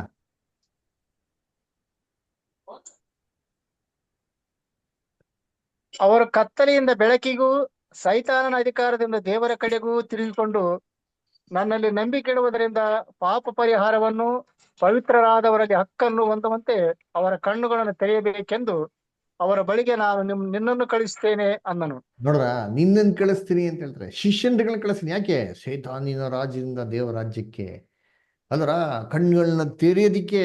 ಅದರ ಈ ಕೆಲಸನೇ ಸಭೆಗೆ ಮಾಡಕ್ ಕೊಟ್ಟಿದ್ದಾರೆ ಅಲ್ವರ. ಕರ್ತನಲ್ಲಿ ಪ್ರೀತಿ ಅಂತ ಸರಸಗಳೇ ಏನ್ರಿ, ನಾವು ಸ್ವಲ್ಪ ಸತ್ಯವೇದಲ್ಲಿ ಮಾಡಬೇಕು, ಯೋಚನೆ ಮಾಡಬೇಕು, ಓದ್ಬೇಕ್ರಿ.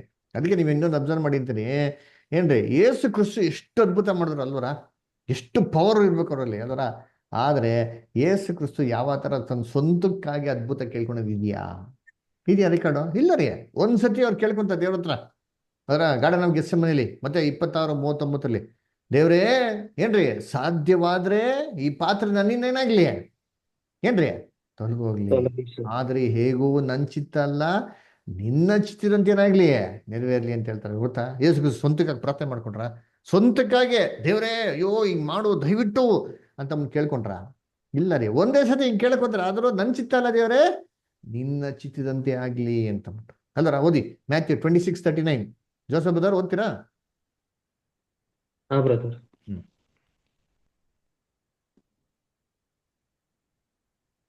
ಆಗ ಆತನನ್ನು 29 ಅಲ್ಲ ಬ್ರದರ್? 26:39 ಬ್ರದರ್.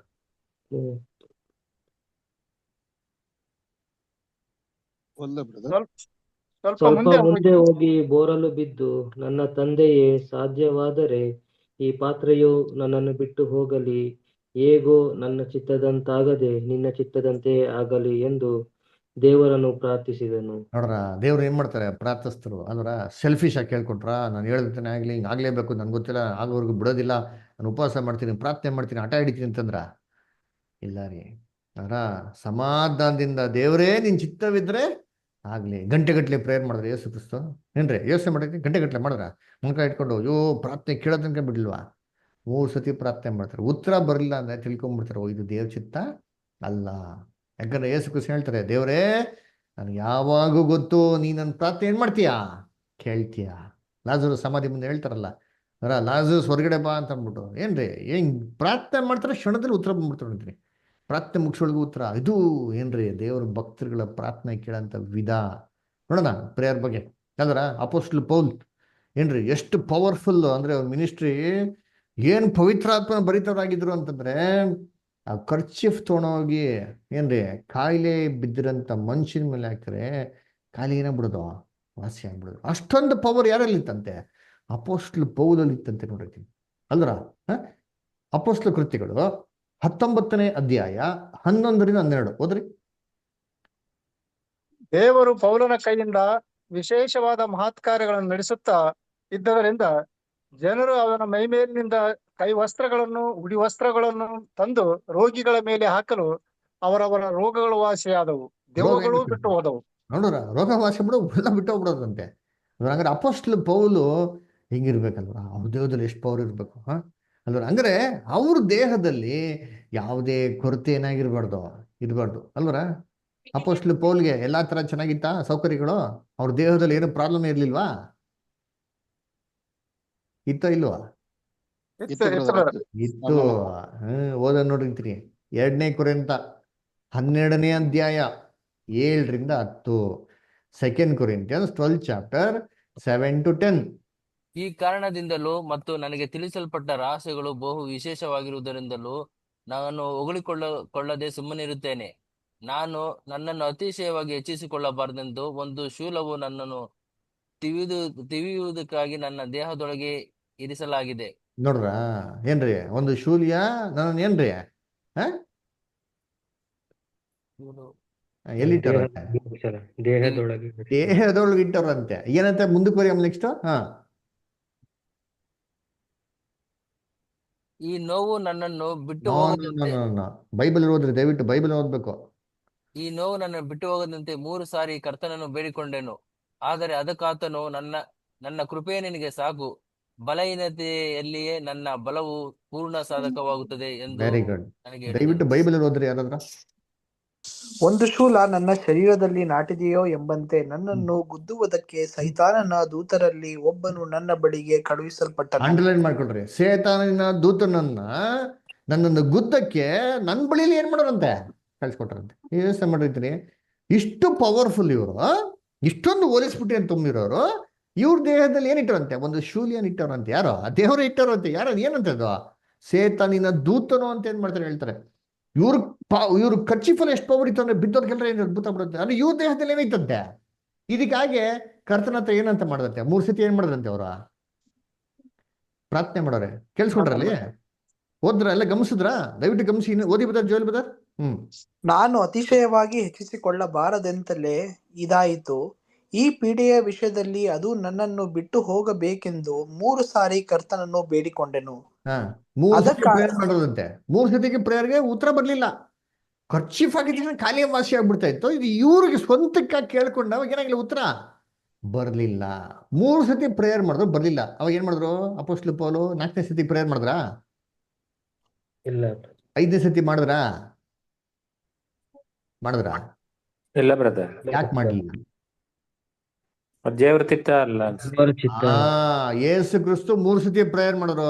ಅವರು ಪ್ರಾರ್ಥನೆಗೆ ದೇವ್ರು ರಿಪ್ಲೈ ಕೊಡ್ಲಿಲ್ಲ 3 ಸತಿ. ಆಮೇಲೆ ಅಂದ್ರೆ ನಾವು ಕೂಡ 3 ಸತಿ ಪ್ರಾರ್ಥನೆ ಮಾಡಿದ್ಮೇಲೆ ದೇವ್ರು ರಿಪ್ಲೈ ಕೊಡ್ಲಿಲ್ಲ. ಏನ್ ಅರ್ಥ? ಇದು ಗಾಡ್ಸ್ ಚಿತ್ತ ಅಲ್ಲ, ದೇವ್ರ ಚಿತ್ತ ಅಲ್ಲ ಅಂತ ಏನ್ ಮಾಡೋರು? ಅರ್ಥ ಮಾಡ್ಕೊಂಡ್ರು. ಅದಕ್ಕೆ ಏನ್ ಅರ್ಥ ಮಾಡ್ಕೊಂಡ್ರು ನೀವು ಮುಂದೆ ಕೇಳ್ತಾರೆ. ಓದಿ ಬದರ್. ಅದಕ್ಕಾತನು ನನ್ನ ಕೃಪೆಯೇ ನಿನಗೆ ಸಾಕು, ಬಲಹೀನತೆಯಲ್ಲಿಯೇ ಬಲವು ಪೂರ್ಣ ಸಾಧಕವಾಗುತ್ತದೆ ಎಂದು ನನಗೆ ಹೇಳಿದ್ದಾನೆ. ನೋಡ್ರ, ದೇವರಿಂದ ಏನಪ್ಪ ರಿಪ್ಲೈ ಬಂತು ಅಂದ್ರೆ, ನಿನ್ನ ಬಲಹೀನತೆಯಲ್ಲಿ ನನ್ನ ಬಲವು ಏನಾಗಿರ್ತದೆ? ಪೂರ್ಣ ಸಾಧಕ. ಇದು ದೇವ್ರ ಮಕ್ಕಳ ಒಂದು ಏನ್ರಿ ಪ್ರಾರ್ಥನೆ ರೀ. ಎಲ್ಲ ಸೆಲ್ಫಿಶ್ ಆಗಿ ಅದ್ಭುತ ಕೇಳ್ಕೊಂಡ್ರ, ಅಯ್ಯೋ ನಂಗೆ ಅದ್ಭುತ ಮಾಡು ಕೇಳ್ಕೊಂಡ್ರ.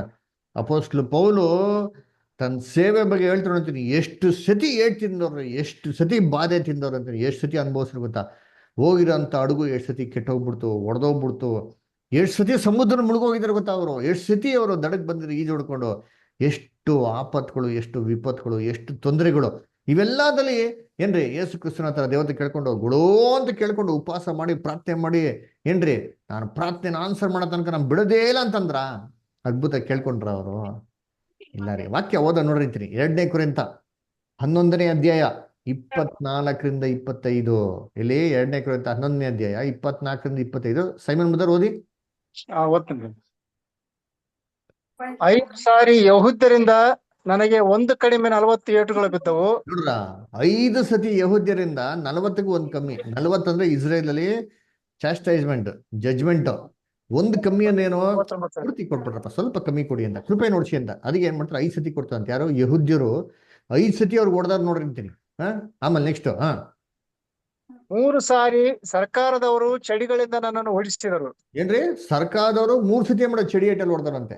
ಅಲ್ರ ನಮ್ಗೆ ಸರ್ಕಾರದವ್ರು ಒಂದ್ಸತಿ ಕರ್ಬಿಟ್ಟು ಏರೋಪ್ಲೇನ್ ಏರಿಸಿದ್ರೆ ಪೊಲೀಸ್ ಸ್ಟೇಷನ್ ಅಲ್ಲಿ ಇನ್ನೊಂದ್ಸರಿ ಲೈಫ್ ಲಾಂಗ್ ನಾವ್ ಏನ್ ಮಾಡೋದಿಲ್ಲ, ಆ ಕೆಲಸ ಮಾಡಕ್ ಹೋಗಲ್ಲ. ಬೈಬಲ್ಲೇ ಮುಟ್ಟಲ್ಲ ಬೇಕಾದ್ರೆ. ಅಯ್ಯೋ ಸರ್ ನಿಮ್ ಸವಾಸನೆ ಬೇಡ ಸರ್ ಹೋಗಲ್ಲ ಸರ್ ಬಿಟ್ಬಿಡಿ ಸರ್, ನನ್ನ ಏನ್ ತಪ್ಪಿಲ್ಲ ಅಂತ ಬಿಟ್ಬಿಡ್ತೀರಿ.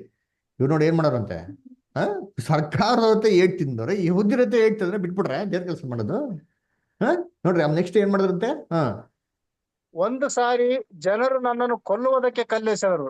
ನೋಡ್ರ ಹೆಂಗೆ ಕಲ್ಲು ಹೊಡೆದವ್ರೆ ಅಂತಂದ್ರೆ, ಸೈಜ್ ಕಲ್ಲು ಹಾಕೊಂಡು ನೋಡಿರ್ತೀನಿ, ಸತ್ತೋಗ್ಬಿಟ್ರೆ ನಮ್ ಬಿಟ್ಬಿಟ್ಟೋಗ್ಬಿಟ್ರೆ, ಸತ್ತೋಗೋರೆ ಅಂತ ತಿಳ್ಕೊಂಡು ಬಿಟ್ಟೋಗೋರ, ಇಲ್ಲ ಇನ್ನಿದ್ರಿ ಇನ್ನ ಹೊಡೆದಿರೋರು. ಆದ್ರೆ ದೇವ್ ಕೃಪೆ ಎದ್ದು ನಿಂತ್ಕೊಂಡು ಹೋಗ್ತಾರೆ ನೋಡ್ರಿ ಅಂತೀನಿ. ಆಮೇಲೆ ನೆಕ್ಸ್ಟ್ 3 ಸಾರಿ ನಾನಿದ್ದ ಹಡಗು ಒಡೆದು ಹೋಯ್ತು. ನೋಡ್ರ 3 ಸತಿ ತಾನಿದ್ದಂತ ಅಡುಗೆನಾಯ್ತಂತೆ ಹೊಡೆದ. ನಾವು ಗಾಡಿಲಿ ಹೋಗ್ತಾ ಇರ್ಬೇಕಾರೆ 3 ಸತಿ ಆಕ್ಸಿಡೆಂಟ್ ಆಗ್ಬಿಟ್ರೆ ನಾವೇನ್ ಮಾಡ್ತೀರಿ, ಅಯ್ಯೋ ಇದು ದೇವ್ರದು ಅಲ್ಲ ಕೆಲ್ಸ, ಹೋಗ್ಬ್ಯಾಡ್ದು ಅಂತ ನಾವು ನಿನ್ಸ್ಬಿಡ್ತೀರಿ.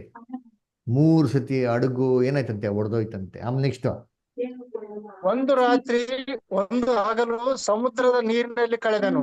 ಅಂದ್ರೆ 1 ರಾತ್ರಿ ಹಗಲು ಸಮುದ್ರದ ನೀರಲ್ಲಿ ಕಳೆದವ್ರಂತೆ. ಎಲ್ಲಿ ಹೋಗಿ ನೋಡಿ ನಿಂತ್ಕೊಂಡ್ರೆ ಅಂತೀನಿ ಬೀಚಲ್ಲಿ ರಾತ್ರಿ ಹೊತ್ತು, ಬೆಳಿಗ್ಗೆ ಹೊತ್ತು ನಿಂತು ಬಿಡ್ತೀರಾ, ರಾತ್ರಿ ಹೊತ್ತು ಯಾರು ಇಲ್ದಿರ್ಬೇಕಾರೆ ಒಬ್ರೇ ಹೋಗಿ ಬೀಚಲ್ಲಿ ನಿಂತ್ಬಿಟ್ಟು ಬನ್ರಿ ಅಂತೀನಿ. ನಿಮ್ಗೆ ಗುಂಡಿಗೆ ಆಗಲ್ಲ ರೀ, ಅದರ ಧೈರ್ಯ ಬೇಕು. ಯಾರು ಇಲ್ದಿರ್ಬೇಕು ಸಮುದ್ರದ ಬೀಚಲ್ಲಿ ನಿಂತ್ಕೊಳಕೇನೆ. ಇನ್ನು ಸಮುದ್ರ ಅಡಿಗೆ ಹೋಗಿ ಸೆಂಟ್ರಲ್ ನಿಂತ್ಕೊಳಕಾದ್ರೆ ಏನ್ರಿ ಅಷ್ಟು ಈಸಿ ಅಲ್ಲ ರೀ. 1 ದಿನ ಹಗಲು ರಾತ್ರಿ. ಆಮೇಲೆ ಆತನ ಸೇವೆಯಲ್ಲಿ ಎಷ್ಟೋ ಪ್ರಯಾಣಗಳನ್ನು ಮಾಡಿದನು.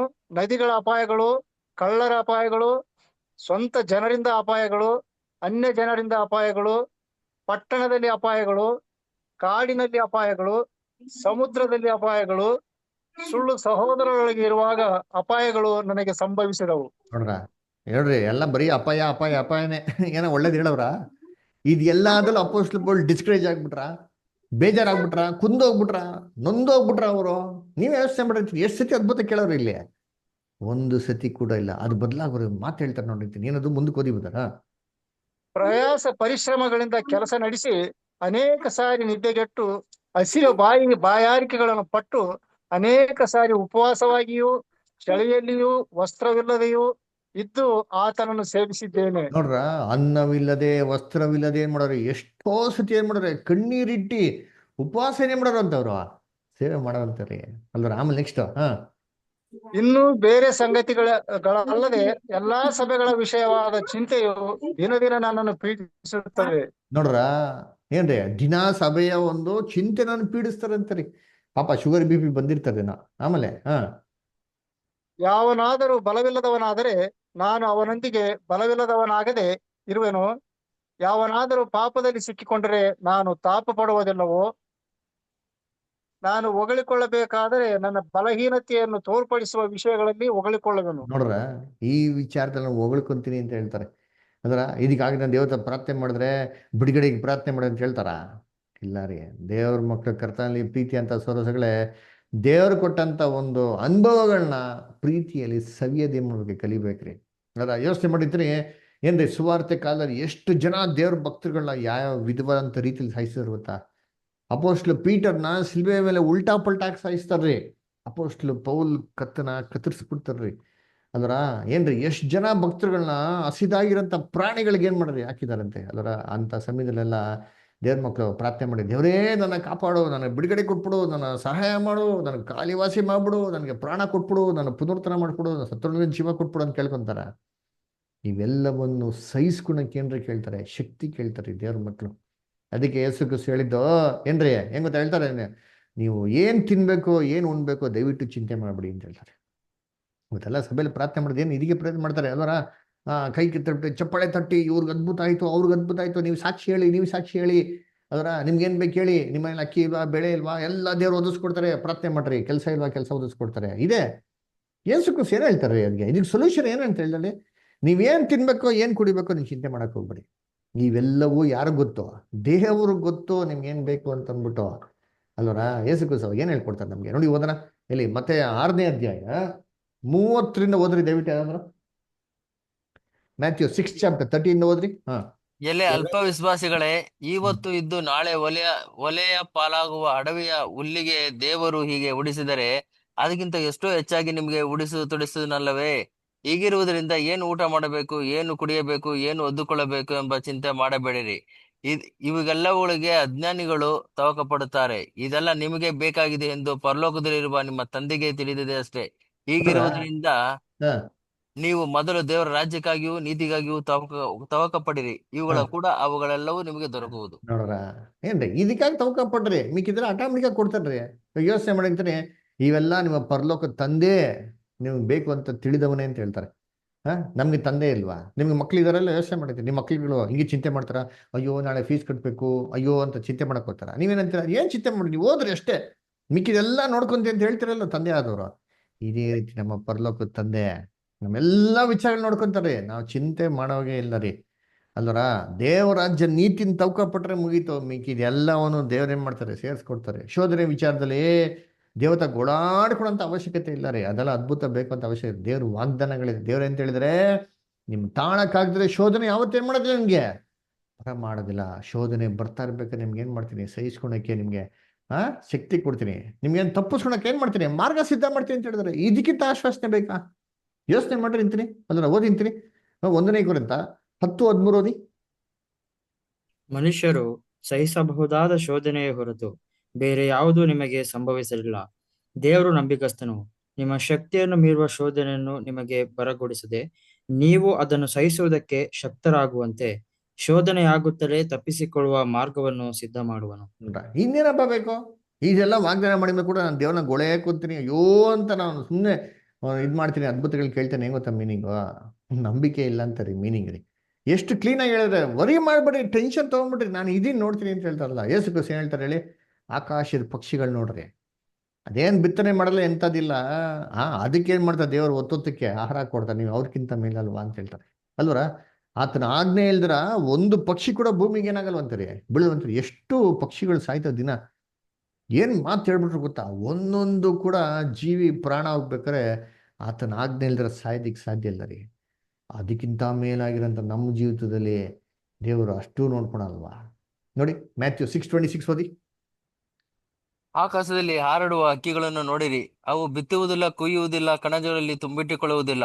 ಆದಾಗ್ಯೂ ಪರಲೋಕದಲ್ಲಿರುವ ನಿಮ್ಮ ತಂದೆಯು ಅವುಗಳನ್ನು ಸಾಕಿ ಸಲಹುತ್ತಾನೆ. ಅವುಗಳಿಗಿಂತ ನೀವು ಹೆಚ್ಚಿನವರಲ್ಲವೇ? ನೋಡ್ರ, ಅವುಗಳಿಗಿಂತ ನಾವು ಹೆಚ್ಚರಲ್ವಾ? ಇನ್ನೊಂದ್ ಕಡೆ ಯೇಸು ಕ್ರಿಸ್ತ ಹೇಳ್ತಾರೆ, ನಿಮ್ಮ ತಲೆ ಕೂದಲು ಕಡೆ ಏನಾಗಿದೆ ಅಂತ ಎಣಿಸಲ್ಪಟ್ಟಿದೆ ಅಂತ. ಮ್ಯಾಥ್ಯೂ 10:30 ನೋಡ್ರಿ. ಮ್ಯಾಥ್ಯೂ 10:30 ಓದ್ರಿ. ಎಲ್ಲಿ ಮುತ್ತುರಾಜ್ ಬುದರ್ ಬೈಬಲ್ ಓದ್ತೀರಾ ನೀವು? ಮುತ್ತುರಾಜ್ ಬುದರ್, ಜೋಸಫ್ ಬುದರ್ ಓದಿ. ನಿಮ್ಮ ತಲೆ ಕೂದಲುಗಳು ಸಹ ಎಲ್ಲವೂ ಎಣಿಕೆಯಾಗಿವೆ. ನೋಡ್ರ, ನಿಮ್ಮ ತಲೆ ಕೂದಲು ಕೂಡ ಏನಾಗಿಂತೆ, ಎಣಿಕೆ ಆಗಿವೆ. ನಮ್ಮ ತಲೆ ಕೂದಲು ನಾವು ಎಣ್ಸಕ್ ಹೋಗ್ತೀರಾ? ದಿನ ಬಾಚ್ಬೇಕಾದ್ರೆ ಎಷ್ಟು ಉದುರಿತಾರ ಗೊತ್ತಿಲ್ಲ, ಅದ್ರ ಬಗ್ಗೆ ಟೆನ್ಷನ್ ತೊಗೊಳಕ್ ಹೋಗಲ್ಲ. ನಮ್ಮ ತಲೆ ಕೂದಲು ಎಣಿಸಿದೆ ಅಂದ್ರೆ ನಮ್ಮ ಜೀವನದ ಸಣ್ಣ ಪುಟ್ಟ ವಿಚಾರಗಳು ಕೂಡ ದೇವ್ರು ಏನ್ ಮಾಡ್ತಾರೆ, ಮಾನಿಟರ್ ಮಾಡ್ತಾರೆ.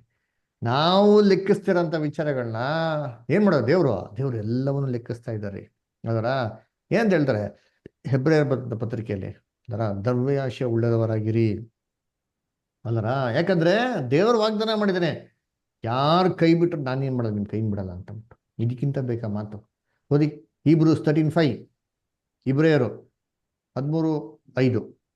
ದ್ರವ್ಯಶೀಲದವರಾಗಿರಿ, ನಿಮಗಿರುವುಗಳಲ್ಲಿ ತೃಪ್ತರಾಗಿರಿ. ನಾನು ನಿಮ್ಮನ್ನು ಎಂದಿಗೂ ಕೈ ಬಿಡುವುದಿಲ್ಲ, ಎಂದಿಗೂ ತೊರೆಯುವುದಿಲ್ಲವೆಂದು ದೇವರು ತಾನೇ ಹೇಳಿದ್ದಾನೆ. ದೇವರು ತಾನೇ ಹೇಳ್ತಾರೆ. ಇದ್ರ ಮೇಲೆ ನಮ್ ನಂಬಿಕೆ ಇರ್ಬೇಕ್ರಿ. ಯೇಸು ಕ್ರಿಸ್ತ ಜೀವಿತ ಯೋಚನೆ ಮಾಡಿರ್ತೀನಿ. ಯೇಸು ಕ್ರಿಸ್ತ ಭೂಲೋಕದಲ್ಲಿ ಹೆಂಗಿದ್ರು?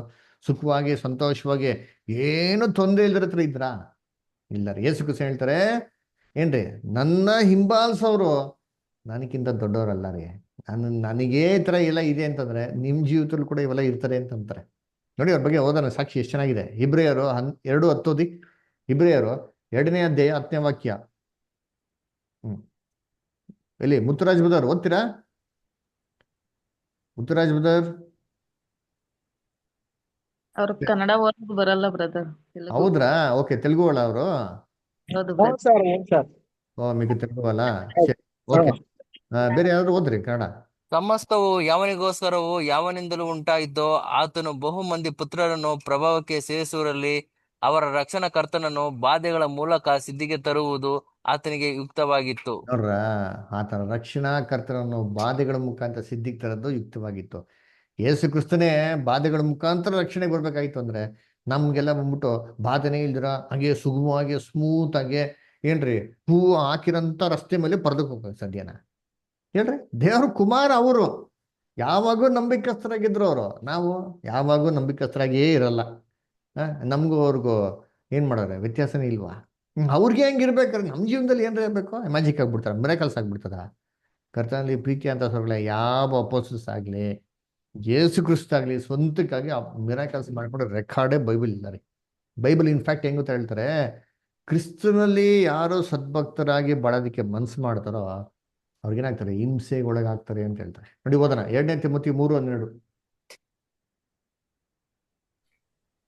ಕ್ರಿಸ್ತ ಯೇಸುವಿನಲ್ಲಿ ಸದ್ಭಕ್ತರಾಗಿ ಜೀವಿಸುವುದಕ್ಕೆ ಮನಸ್ಸು ಮಾಡುವವರೆಲ್ಲರೂ ಹಿಂಸೆಗೊಳಗಾಗುವರು. ನೋಡ್ರ, ಹಿಂಸೆಗೊಳಗಾಗ್ತಾರೆ. ಹಿಂಸೆಗೊಳಗಾಗ್ಬೋದು, ಮೋಸ್ಟ್ಲಿ ಬರ್ಬೋದು ಅಂತ ಹೇಳಿಲ್ಲ. ಹಿಂಸೆಗೊಳಗಾಗ್ತಾರೆ, ಕಂಡೀಷನ್ ಪಕ್ಕಾ ಡೆಫಿನೆಟ್ ಆಗೇ ಆಗ್ತಾರ್ರಿ ಕ್ರಿಸ್ತನಲ್ಲಿ ಸದ್ಭಕ್ತರಾಗಿರೋರ್ಗೆ.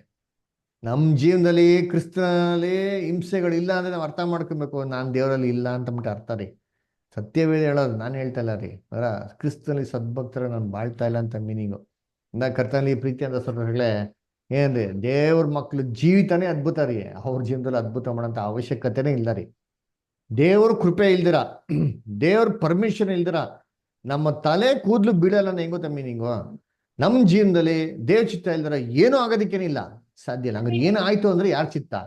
ದೇವ್ರ ಚಿತ್ತ. ಅದನ್ನ ಸಹಿಸ್ಕೊಳಕ್ಕೆ ದೇವ್ರ ಹತ್ರ ನಾವ್ ಹೆಂಗ್ ಕೇಳ್ಬೇಕು? ಶಕ್ತಿ ಕೇಳ್ಬೇಕು, ಬಲ ಕೇಳ್ಬೇಕು. ದೇವ್ರು ಕೊಡದಿರೇ ಇರ್ತಾರ? ಖಂಡಿತವಾಗೂ ಕೊಟ್ಟೆ ಕೊಡ್ತಾರ್ರಿ. ಅದರ ಅದನ್ನ ಕರ್ತನಲ್ಲಿ ಪ್ರೀತಿಗಳೇ ಅದ್ಭುತಗಳ ಬಗ್ಗೆ. ನೆಕ್ಸ್ಟ್ ಏನ್ರಿ, ದರ್ಶನಗಳು, ಕನ್ಸುಗಳು ಅಲ್ವರ ಏನ್ರಿ, ಪ್ರವಾದನೆಗಳು. ಎಲ್ಲಾರ್ಗು ಏನಾಗಬೇಕು ಅಂದ್ರೆ ಪ್ರವಾದನೆಗಳು ಬೇಕು. ಎಲ್ಲಾರ್ಗು ಏನ್ರಿ ದರ್ಶನಗಳು ಬೇಕು. ಮುಂದಕ್ಕೆ ಏನಾಗ್ತಾರೆ, ನಾಳೆ ಏನಾಗ್ತಾರೆ ಅಂತ ಏನ್ಬೇಕು, ಇವೆಲ್ಲ ನಮ್ಗೆ ಪ್ರವಾದನೆಗಳು ಬೇಕು ಅಲ್ವರ. ಕರ್ತನಲ್ಲಿ ಪ್ರೀತಿ ಅಂತ ಸರೋಗಳೇ ಏನ್ರಿ, ಈ ತರ ಪ್ರವಾದನೆಗಳಿಗೂ ಈ ರೋಡ್ ಸೈಡ್ ಅಲ್ಲಿ ಶಕುನ ನೋಡ್ಬಿಟ್ಟು ಅಂಜನ ನೋಡ್ಬಿಟ್ಟು ಆಗ್ತಾರೆ ಗೊತ್ತಾ? ಕೈ ನೋಡ್ಬಿಟ್ಟು ಅಸ್ಟ್ರಾಲಜರ್ಸ್ ಏನ್ರಿ, ಅವ್ರಿಗೂ ನಮ್ಗೇನ್ ವ್ಯತ್ಯಾಸ ಏನ್ರಿ? ನಾಳೆ ಏನಾಗ್ತದೆ ನಂಬೇಕಾ? ಬೈಬಲ್ ಹೇಳೋರೆ. ಯಾರು ಕೈ ಬಿಟ್ರು ನಾನು ಕೈ ಬಿಡ ಅಂತ ಹೇಳ್ಬೇಕಾರೆ, ಇಲ್ಲ ಇಲ್ಲ ನನಗೆ ಗೊತ್ತಿಲ್ಲ ನಾನು ನಾಳೆ ಏನಾಗ್ತದೆ ಹೇಳೋ ಅಂತಂದ್ರೆ ದೇವ್ರು ಹೇಳೋರಪ್ಪ, ಇಲ್ಲಪ್ಪ ನಾನು ಯಾರು ಕೈ ಬಿಟ್ರು ಬಿಡಲ್ಲ ರಜಾ, ನೀವು ವರಿ ಮಾಡ್ಬಿಡ.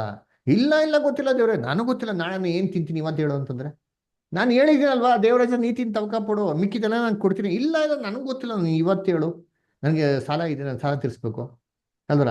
ಇವೆಲ್ಲ ಪ್ರವಾದನೆಗಳ ಯೋಚನೆ ಮಾಡ್ರಿ. ಇವೆಲ್ಲ ಪ್ರವಾದನೆಗಳಲ್ಲ ರೀ, ಇವೆಲ್ಲ ದೇವ್ರ ಚಿತ್ರದ ಪ್ರಕಾರ ಅಲ್ಲ ರೀ. ಇಸ್ರೇಲ್ ಅಲ್ಲಿ ಪ್ರವಾದಿಗಳಿದ್ರು. ಎಷ್ಟು ಜನ ಪ್ರವಾದಿಗಳು ಒಬ್ಬೊಬ್ಬರು ವೈಯಕ್ತಿಕವಾಗಿರೋಂಥ ಜೀವನದ ಬಗ್ಗೆ ಪ್ರವಾದನೆಗಳು ನೋಡಿದ್ದಾರೆ? ಇಲ್ಲ ಇದೆ ರೆಕಾರ್ಡ್ ಇಲ್ಲ ರೀ. ಇಸ್ರೇಲ್ ರಾಜ್ಯದ ಬಗ್ಗೆ ಪ್ರವಾದನೆ ನೋಡಿದ್ರೆ ಹೊರತು ಪ್ರತ್ಯೇಕವಾಗಿರೋಂಥ ವ್ಯಕ್ತಿಗಳ ಬಗ್ಗೆ ಎಲ್ಲೂ ಮಾತಾಡಲಿಲ್ಲ. ಮೋಸೆಸ್ ಏನ್ರಿ ಏನಾಗಿತ್ತಂತ ಅವ್ರು ಒಂದು ಏನಾಗಿದೆ ಅಂತ ಅವ್ರು ಪ್ರವಾದಿಯಾಗಿದ್ರು. ಅವರ ಏನ್ ಮಾಡ್ತಾರ ಅವ್ರು ಏನ್ ಹೇಳಿದ್ ಜಡ್ಜ್ಮೆಂಟಾ?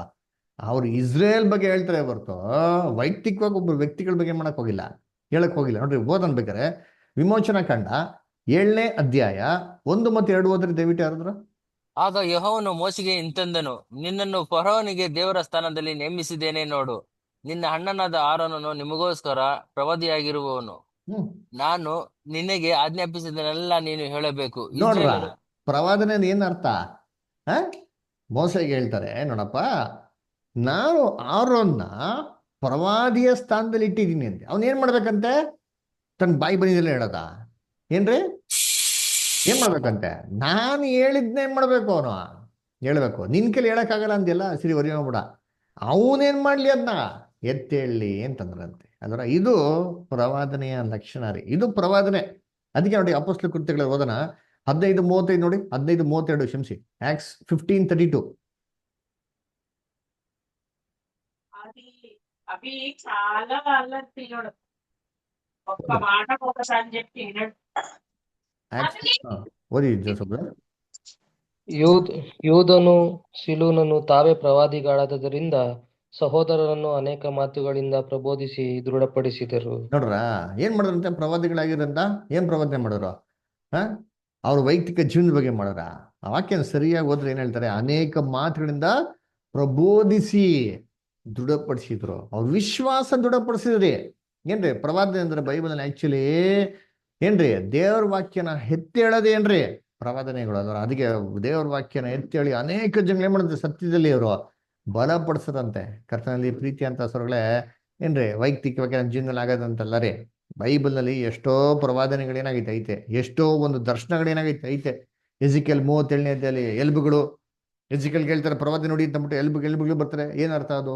ಏಷ್ಯಾ 18ನೇ ಅಧ್ಯಾಯದಲ್ಲಿ ಅದರ ಹದ್ದುಗಳಿಗಿರಂತ ರೆಕ್ಕೆ ತರಂತ ರಾಜ್ಯಕ್ಕೆ ಹೋಗ್ಬಿಟ್ಟು ಏನೇನು ನೀನು ಅಯ್ಯೋ ಅಂತ ಹೇಳು ಅಂತ ಹೇಳ್ತಾರೆ. ಏನದು ಪ್ರವಾದನೆ? ಅದರ ಯೆರೆಮೀಯದಲ್ಲಿ ಉತ್ತರ ದಿಕ್ಕಲ್ಲಿ ಒಂದು ಪಾತ್ರೆ ಏನ್ ಮಾಡ್ತಾರೆ, ಬಾಯ್ಲಿಂಗ್ ಪಾಟ್ ಅಂತ ಹೇಳ್ತಾರೆ. ಆ ಬಾಯ್ಲಿಂಗ್ ಪಾಟ್ ಅನ್ನು ಏನು, ಇವೆಷ್ಟೋ ಪ್ರವಾದನೆಗಳೇನಾಗಿದೆ ಇದೆ ಅಂದ್ರ ಈ ಪ್ರವಾದನೆ ಅರ್ಥ ಏನ್ ಮಾಡ್ತಾ ನಾವು ತಿಳ್ಕೊಬೇಕು. ಅದ್ ಬಿಟ್ಬಿಟ್ಟು ಏನ್ರಿ ವೈಯಕ್ತಿಕವಾಗಿ ನಮ್ಮ ಜೀವನದಲ್ಲಿ ಆಗತ್ತ.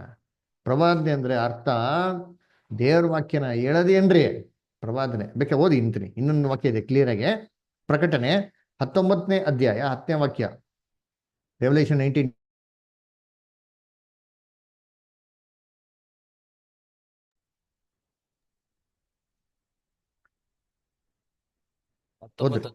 ಓದಿ ಓದಿ ಓದಿ.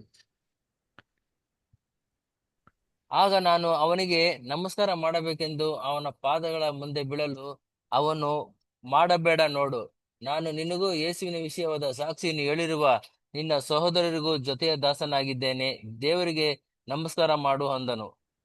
ಯೇಸುವಿನ ವಿಷಯವಾದ ಸಾಕ್ಷಿಯು ಪ್ರವಾದನೆಯ ಆತ್ಮವೇ. ಏನ್ರಿ ಯಾರ ಬಗ್ಗೆ ಸಾಕ್ಷಿ ಕೊಡೋದು? ಯೇಸುವಿನ ವಿಷಯದ ಬಗ್ಗೆ ಸಾಕ್ಷಿ ಕೊಡೋದು. ಏನ್ರಿ ಯೇಸುವಿನ ಬಗ್ಗೆ? ಅದರ ಅವ್ರ ಯೋಜನೆ ಬಗ್ಗೆ ಬೈಬಲ್ ಏನ್ ಮಾಡೋರು ಕೊಟ್ಟಿದೆ. ಇದನ್ನ ಎತ್ತೇಳೋದೇನ್ರಿ ಪ್ರವಾದನೆ ಹೊರ್ತು ನಮ್ಮ ಜೀವನದಲ್ಲಿ ಆಗದಂತಲ್ಲ ರೀ. ಅಲ್ವರ ಅದನ್ನ ಕರ್ತನಲ್ಲಿ ಪ್ರೀತಿ ಸೋಸಗಳೇ ಇದು ಪ್ರವಾದನೆ. ಆಮೇಲೆ ನೆಕ್ಸ್ಟ್ ದರ್ಶನಗಳು. ಏನ್ರಿ ದರ್ಶನಗಳು? ಏನ್ ತಿಳ್ಕೊಂಡ್ಬಿಡ್ತಾರೆ, ದರ್ಶನ ನೋಡ್ಬೇಕು ನಾವು. ಅದೇ ಕಳೆದ ನೋಡಿದ ದರ್ಶನಗಳು ದಾನಿಯಲ್ಲಿ ನೋಡಿದ್ರು ಅಲ್ವರ. ಎಷ್ಟೋ ಜನ ಭಕ್ತರುಗಳು ದರ್ಶನ ನೋಡಿದ್ರೆ ದೇವ್ರು ನಮಗೂ ಇವತ್ತೇನ್ ಮಾಡ್ತಾರೆ, ದರ್ಶನ ಕೊಡ್ತಾರೆ ಅಂತ ಅಲ್ವರ.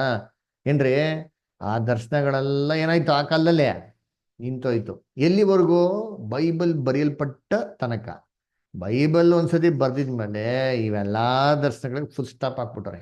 ಅದಕ್ಕೆ ಎಷ್ಟೋ ಜನ ಏನ್ ಮಾಡ್ತಾರೆ, ಅದಕ್ಕೆ ಇಲ್ಲ ಬದಾರ ಅಂತ ಅಂದ್ಬಿಟ್ಟು ಒಂದು ವಾಕ್ಯ ನೋಡಿಸ್ತಾರೆ. ಯಾವ ವಾಕ್ಯ? ಅದನ್ನು ಓದ್ಬಿಡೋಣ ನಾವು. ಯೋವೆಲ್ 2ನೇ ಅಧ್ಯಾಯ 28ರಿಂದ 29ನೇ ವಾಕ್ಯ. ದೇವ್ರು ಏನ್ ಮಾಡ್ತಾರೆ, ತನ್ನ ಪವಿತ್ರ ಆತ್ಮನ ಎಲ್ಲಾರ ಮೇಲೂ ಸುರಿಸ್ತಾರೆ, ಅವಾಗ ಹಿಂಗಾಗ್ತದೆ ಅಂತ ಅಂದ್ಬಿಟ್ಟದ್ರ ನೋಡಿ. ವಾಕ್ಯ ಓದನ. ಯೋವೆಲ್ 2ನೇ ಅಧ್ಯಾಯ 28 ಮತ್ತೆ 29. ಗೋಪಾಲ್ ಬದರ್ ಓದ್ತೀರಾ? ಶ್ವೇತಾ ಎಷ್ಟು ಓದಿ. ತರುವಾಯ ನಾನು ಎಲ್ಲಾ ಮನುಷ್ಯರ ಮೇಲೆ ನನ್ನ ಆತ್ಮವನ್ನು ಸುರಿಸುವೆನು. ನಿಮ್ಮಲ್ಲಿರುವ ಗಂಡಸರು ಹೆಂಗಸರು ಪ್ರವಾದಿಸುವರು. ನಿಮ್ಮ ಹಿರಿಯರಿಗೆ ಕನಸುಗಳು ಬೀಳುವವು. ನಿಮ್ಮ ಯೌವನಸ್ಥರಿಗೆ ದಿವ್ಯ ದರ್ಶನಗಳಾಗುವವು. ನೋಡ್ರ ಅದಕ್ಕೆ ಹೇಳ್ತಾರೆ ಕನ್ಸುಗಳು ಬೀಳ್ತಾರೆ. ನೋಡಿದ್ರ ಪವಿತ್ರ ಆತ್ಮ ಮೇಲೆ ಕನ್ಸುಗಳು ಬೀಳ್ತಾರೆ, ದಿವ್ಯ ದರ್ಶನ ಬರ್ತದೆ.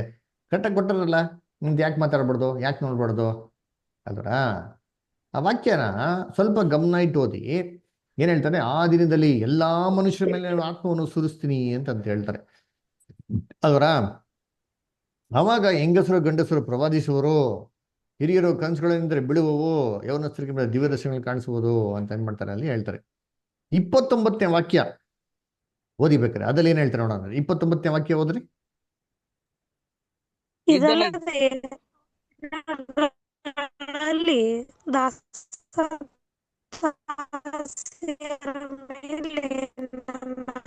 ಶ್ವೇತಾ ಸರ್ ನಿಮ್ದು ವಾಯ್ಸ್ ಕಟ್ ಆಗ್ತಾ ಇದೆ.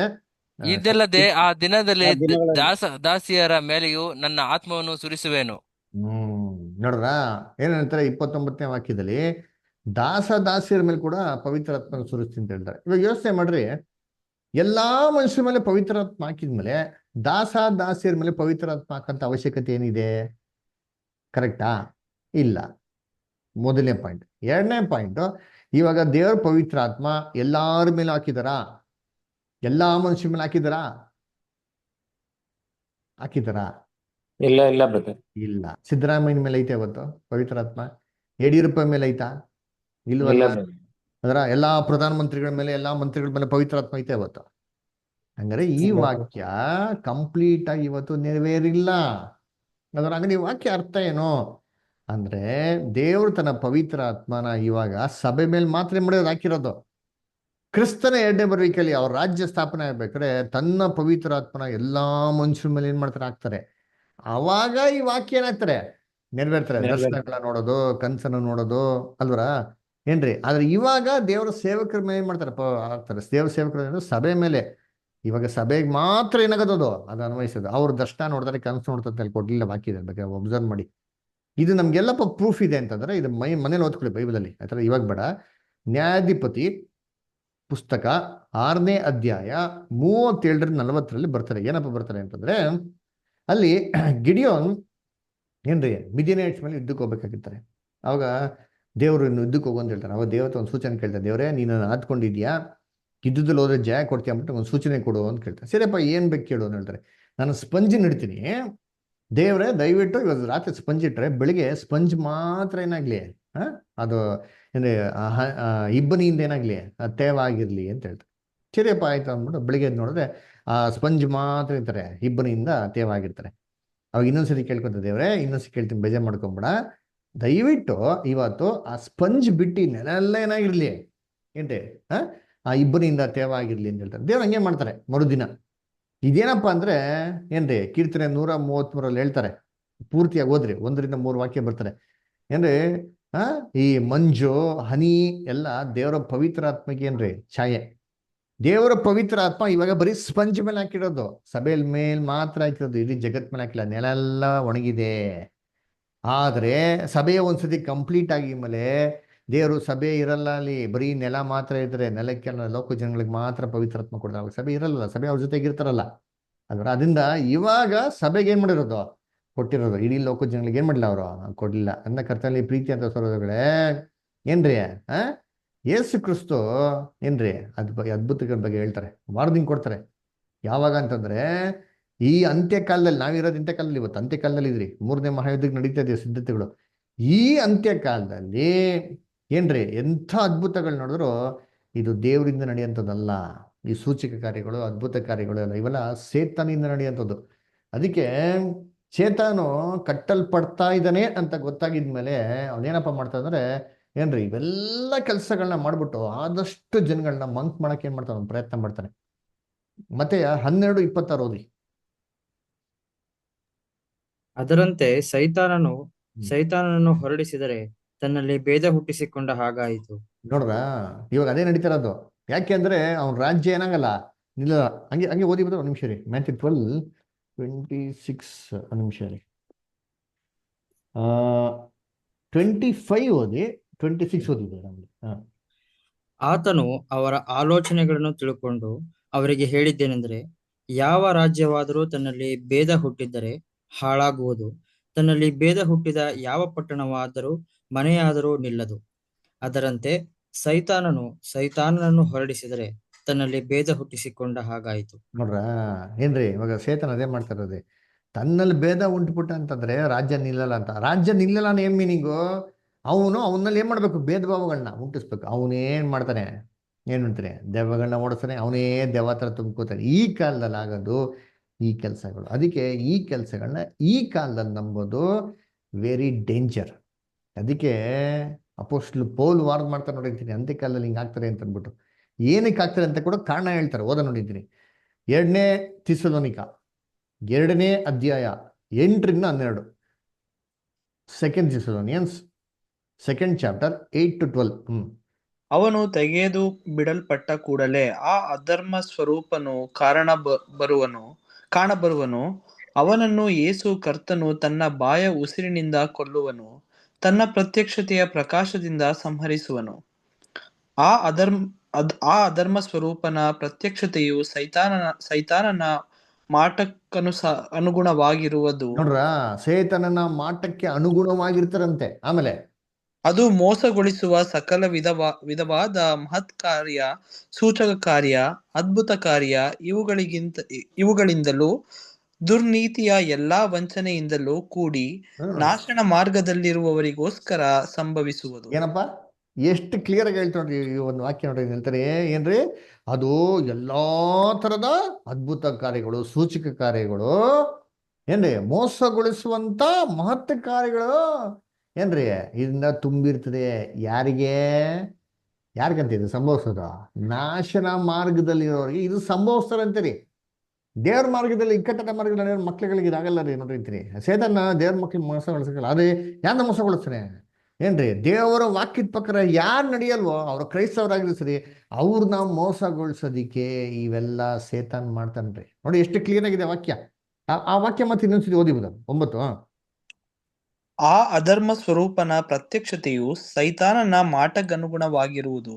ಅದು ಮೋಸಗೊಳಿಸುವ ಸಕಲ ವಿಧವಾದ ಮಹತ್ಕಾರ್ಯ, ಸೂಚಕ ಕಾರ್ಯ, ಅದ್ಭುತ ಕಾರ್ಯ ಇವುಗಳಿಂದಲೂ ದುರ್ನೀತಿಯ ಎಲ್ಲಾ ವಂಚನೆಯಿಂದಲೂ ಕೂಡಿ ನಾಶನ ಮಾರ್ಗದಲ್ಲಿರುವವರಿಗೋಸ್ಕರ ಸಂಭವಿಸುವುದು. ನೋಡ್ರ, ನಾಶನ ಮಾರ್ಗದಲ್ಲಿರೋಗೋಸ್ಕರ ಸಂಭವಿಸುವುದು. ನೆಕ್ಸ್ಟ್ ಆಮೇಲೆ ಅವರು ಸತ್ಯದ ಮೇಲೆ ಪ್ರೀತಿಯನ್ನಿಡದ ಕಾರಣದಿಂದ, ಅದೇ ಕಾರಣದಿಂದ ದೇವರು ಅಸತ್ಯ ನಡೆಸುವ ಭ್ರಮೆಯನ್ನು ಅವರಲ್ಲಿ ಕಳುಹಿಸಿ ಆ ಸುಳ್ಳನ್ನು ನಂಬುವುದಕ್ಕೆ ಅವರನ್ನು ಬಿಡುತ್ತಾನೆ. ನೋಡ್ರ, ಏನಕ್ಕೆ ಬಿಡ್ತಾರೆ ಅಂತ ದೇವರೇ ಸುಳ್ಳು ನಂಬೋದಿಕ್ ಬಿಡ್ತಾರೆ. ಯಾಕಪ್ಪ ಅಂದ್ರೆ ಅವ್ರು ಸತ್ಯದ ಮೇಲೆ ಏನಿಲ್ಲ ಅವ್ರಿಗೆ ಪ್ರೀತಿ ಇಲ್ಲ. ಯೋಚನೆ ಮಾಡಿ, ಬೈಬಲ್ ಕ್ಲಾಸಿಗೆ ಬರ್ರಪ್ಪ, ಕೇಳ್ರಪ್ಪ, ಬೈಬಲ್ ಸ್ಟಡಿಲಿ ಇಷ್ಟೆಲ್ಲ ವಾಕ್ಯ ಇದೆ ಕೇಳ್ರಿ, ಎಷ್ಟೋ ಸತ್ಯಗಳಿದೆ ಕೇಳ್ರಿ ಅಂತಂದ್ರೆ ಕೇಳ್ತಾರ?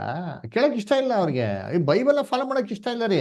ಅವ್ರಿಗೇನ್ ಬೇಕು? ಅದ್ಭುತಗಳು ಬೇಕು, ಸೂಚಕ ಬೇಕು. ಅದಕ್ಕೆ ದೇವ್ರು ಮಾಡ್ತಾರೆ, ಅದನ್ನೇ ನಂಬ್ಕೊಬಿಡಪ್ಪ. ಬೈಬಲ್ ಬಡವಾ, ನೀನು ನನ್ನನ್ನು ತಿರಸ್ಕಾರ ಪಡಿಸಿದ್ಯಾ, ನಾನು ನಿನ್ನ ತಿರಸ್ಕರಿಸ್ತೀನಿ ಅಂತ ಅಂದ್ಬಿಟ್ಟು ದೇವರು ಸೇತಾನನ್ನೇ ಬಿಡ್ತಾರೆ ಅವ್ರ ಜೀವನದಲ್ಲಿ ಕೆಟ್ಟದ್ನ ಮಾಡೋದಿಕ್ಕೆ. ಏನ್ರಿ, ಈ ತರ ಸುಳ್ಳು ಸುಳ್ಳು ಪ್ರವಾದನೆಗಳು, ಸುಳ್ಳು ಸುಳ್ಳು ಅದ್ಭುತಗಳು, ಸುಳ್ಳು ಸುಳ್ಳು ಮಾತುಕರೆಗಳು, ಸುಳ್ಳು ಸುಳ್ಳು ದರ್ಶನಗಳು ಕೊಡೋಕ್ಕೆ ದೇವ್ರು ಏನ್ ಮಾಡ್ತಾರಂತೆ? ಅನುಮತಿ ಕೊಡ್ತಾರೆ. ಯಾಕೆ? ಸತ್ಯದ ಮೇಲೆ ಪ್ರೀತಿ ಇಲ್ಲದ ಕಾರಣ. ಅದರ ಅನ್ನ ಕರ್ತನಲ್ಲಿ ಪ್ರೀತಿ ಅಂತ ಸೌರಸ್ವರಗಳೇ, ಈ ಒಂದು ಕಾಲದಲ್ಲಿ, ಅಂತ್ಯಕಾಲದಲ್ಲಿ ದೇವ್ರ ಮಕ್ಕಳು ಇದನ್ನ ನಂಬೋ ಹಾಗೆ ಇಲ್ಲ. ಆಕ್ಚುಲಿ ಪವಿತ್ರಾತ್ಮ ಹೆಂಗ್ ಗೊತ್ತಾ ಫಸ್ಟ್ ಕೆಲಸ ಮಾಡ್ತದೆ? ಈ ತರ ದಡ ಬುಡ ಅಂತ ಕುಣಿಯೋದು, ಎಗರಾಡೋದು, ಏನ್ರಿ, ದರ್ಶನ ನೋಡೋದು, ಪ್ರವಾದನೆ ಮಾತಾಡೋದು, ಇವೆಲ್ಲ ರೀ ಅದ್ಭುತ ಕೆಲಸಗಳು ನಡೆಯೋದು. ಪವಿತ್ರಾತ್ಮ ಇದ್ರೆ ಏನಾಗ್ತದೆ ಗೊತ್ತಾ? ಓದಿ ಜಾನ್ 16:13. ಪವಿತ್ರಾತ್ಮ ಇದ್ರೆ ಏನಾಯ್ತಾರೆ ಅಂತ ಓದಿಂತೀರಿ. ಸತ್ಯದ ಆತ್ಮನು ಬಂದಾಗ ಆತನು ನಿಮ್ಮನ್ನು ನಡೆಸಿಕೊಂಡು ಹೋಗಿ ಸಕಲ ವಿಷಯದಲ್ಲಿಯೂ ಸತ್ಯಕ್ಕೆ ಸೇರಿಸುವನು. ಅಂದ್ರೆ ಏನ್ ಮಾಡ್ಕೊಟ್ರಿ? ಪವಿತ್ರಾತ್ಮ ಬಂದ್ರೆ ಫಸ್ಟ್ ಆಗೋದು ಅದೇ ಕೆಲಸ. ಏನಂದ್ರೆ ಸಕಲ ಸತ್ಯಕ್ಕೆ, ಬೈಬಲ್ ಸತ್ಯಕ್ಕೆ ಸೇರಿಸ್ತಾರೆ. ಬೈಬಲ್ ಸತ್ಯ ಇಲ್ಲ ಅಂತ ತಿಳ್ಕೊಳ್ಳಿ, ಅದು ಪವಿತ್ರಾತ್ಮನ ಕೆಲಸನೇ ಇಲ್ಲ ರೀ. ಇವತ್ತು ಯೋಚನೆ ಮಾಡಿದ್ರೆ ಸಭೆಗಳಲ್ಲಿ ಸ್ತ್ರೀಗಳು ಪ್ರಾರ್ಥನೆ ಮಾಡ್ತಾರೆ. ಏನ್ರಿ, ಸ್ತ್ರೀಗಳು ಸಭೆಯಲ್ಲಿ ಏನ್ ಮಾಡ್ತಾರೆ? ಇವತ್ತು ಬೋಧನೆ ಏನ್ ಮಾಡ್ತಾರೆ ಸಭೆಗಳನ್ನ ಸ್ತ್ರೀಗಳು ನಡೆಸ್ತಾರೆ. ಇದು ದೇವ್ರ ಪವಿತ್ರಾತ್ಮ ಕೆಲಸನ? ಹೇಳ್ರಿ ನೀವೇ, ಬೈಬಲ್ ಪ್ರಕಾರ ಸ್ತ್ರೀಗಳು ಉಪದೇಶ ಮಾಡಬಹುದಾ? ಸಭೆ ನಡೆಸ್ಬೋದಾ? ಇಲ್ಲ ಬ್ರದರ್, ನಡೆಸ್ಬಾರ್ದು. ದೇವರ ಆತ್ಮ ಬಹು ಸ್ಪಷ್ಟವಾಗಿ ಕ್ಲೀನ್ ಆಗಿ ಹೇಳಿದೆ. ಇದು ವಿರುದ್ಧವಾಗಿ ನಡ್ಕಂತಾರೆ ಅಂತಂದ್ರೆ ಇವೆಲ್ಲ ದೇವ್ರ ಪವಿತ್ರಾತ್ಮ ಕೆಲಸನ? ಬೈಬಲ್ ಏನ್ ಗೊತ್ತಾ ಹೇಳ್ತಾರೆ? ಇಂಥ ಕೆಲಸ ಮಾಡೋರ ಹತ್ರ ಪವಿತ್ರಾತ್ಮನೇ ಇರಲ್ವಂತೆ, ಬೆಳಿಗ್ಗೆ ಇರಲ್ವಂತೆ. ಏಷಯ 8:20 ಓದಿ.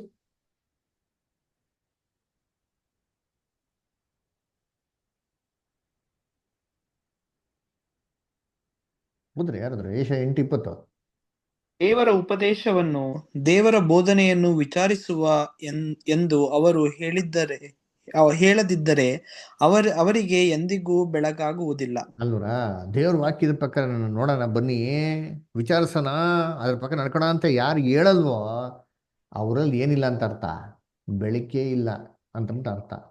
ಅದರ ಈ the dozen reason as per the word of God, in him there is no light. ಪವಿತ್ರಾತ್ಮನ ಬೆಳಕೆ ಇಲ್ಲ ಅಂತಾರೆ ಅರ್ಥನೆ. ಯೋಚನೆ ಮಾಡಿ, ಪವಿತ್ರಾತ್ಮ ಗೈಡೆನ್ಸ್ ಇಲ್ದ್ರ ಇವತ್ತಿಲ್ಲೆಲ್ಲ ಅದ್ಭುತ ಕೆಲಸಗಳು ನಡೀತಾರೆ ಅಂತಂದ್ರೆ ಇವೆಲ್ಲ ದೇವ್ರದ. ಅದಕ್ಕೆ ಯೇಸು ಕ್ರಿಸ್ತ ಹೇಳಿದ್ರು, ಸ್ವಾಮಿ ಸ್ವಾಮಿ ಅನ್ನೋರು ಎಲ್ಲರೂ ದೇವರಾಜ್ಯಕ್ಕೆ ಏನಾಗಲ್ಲ, ಸೇರಲ್ಲ. ಸುಳ್ಳು ಪ್ರವಾದಿಗಳು ಬಂದು ನನ್ನ ನಾಮದಲ್ಲಿ ಏನ್ ಮಾಡ್ತಾರೆ? ಅನೇಕ ಅದ್ಭುತ ಕಾರ್ಯಗಳನ್ನ ಮಾಡ್ತಾರೆ.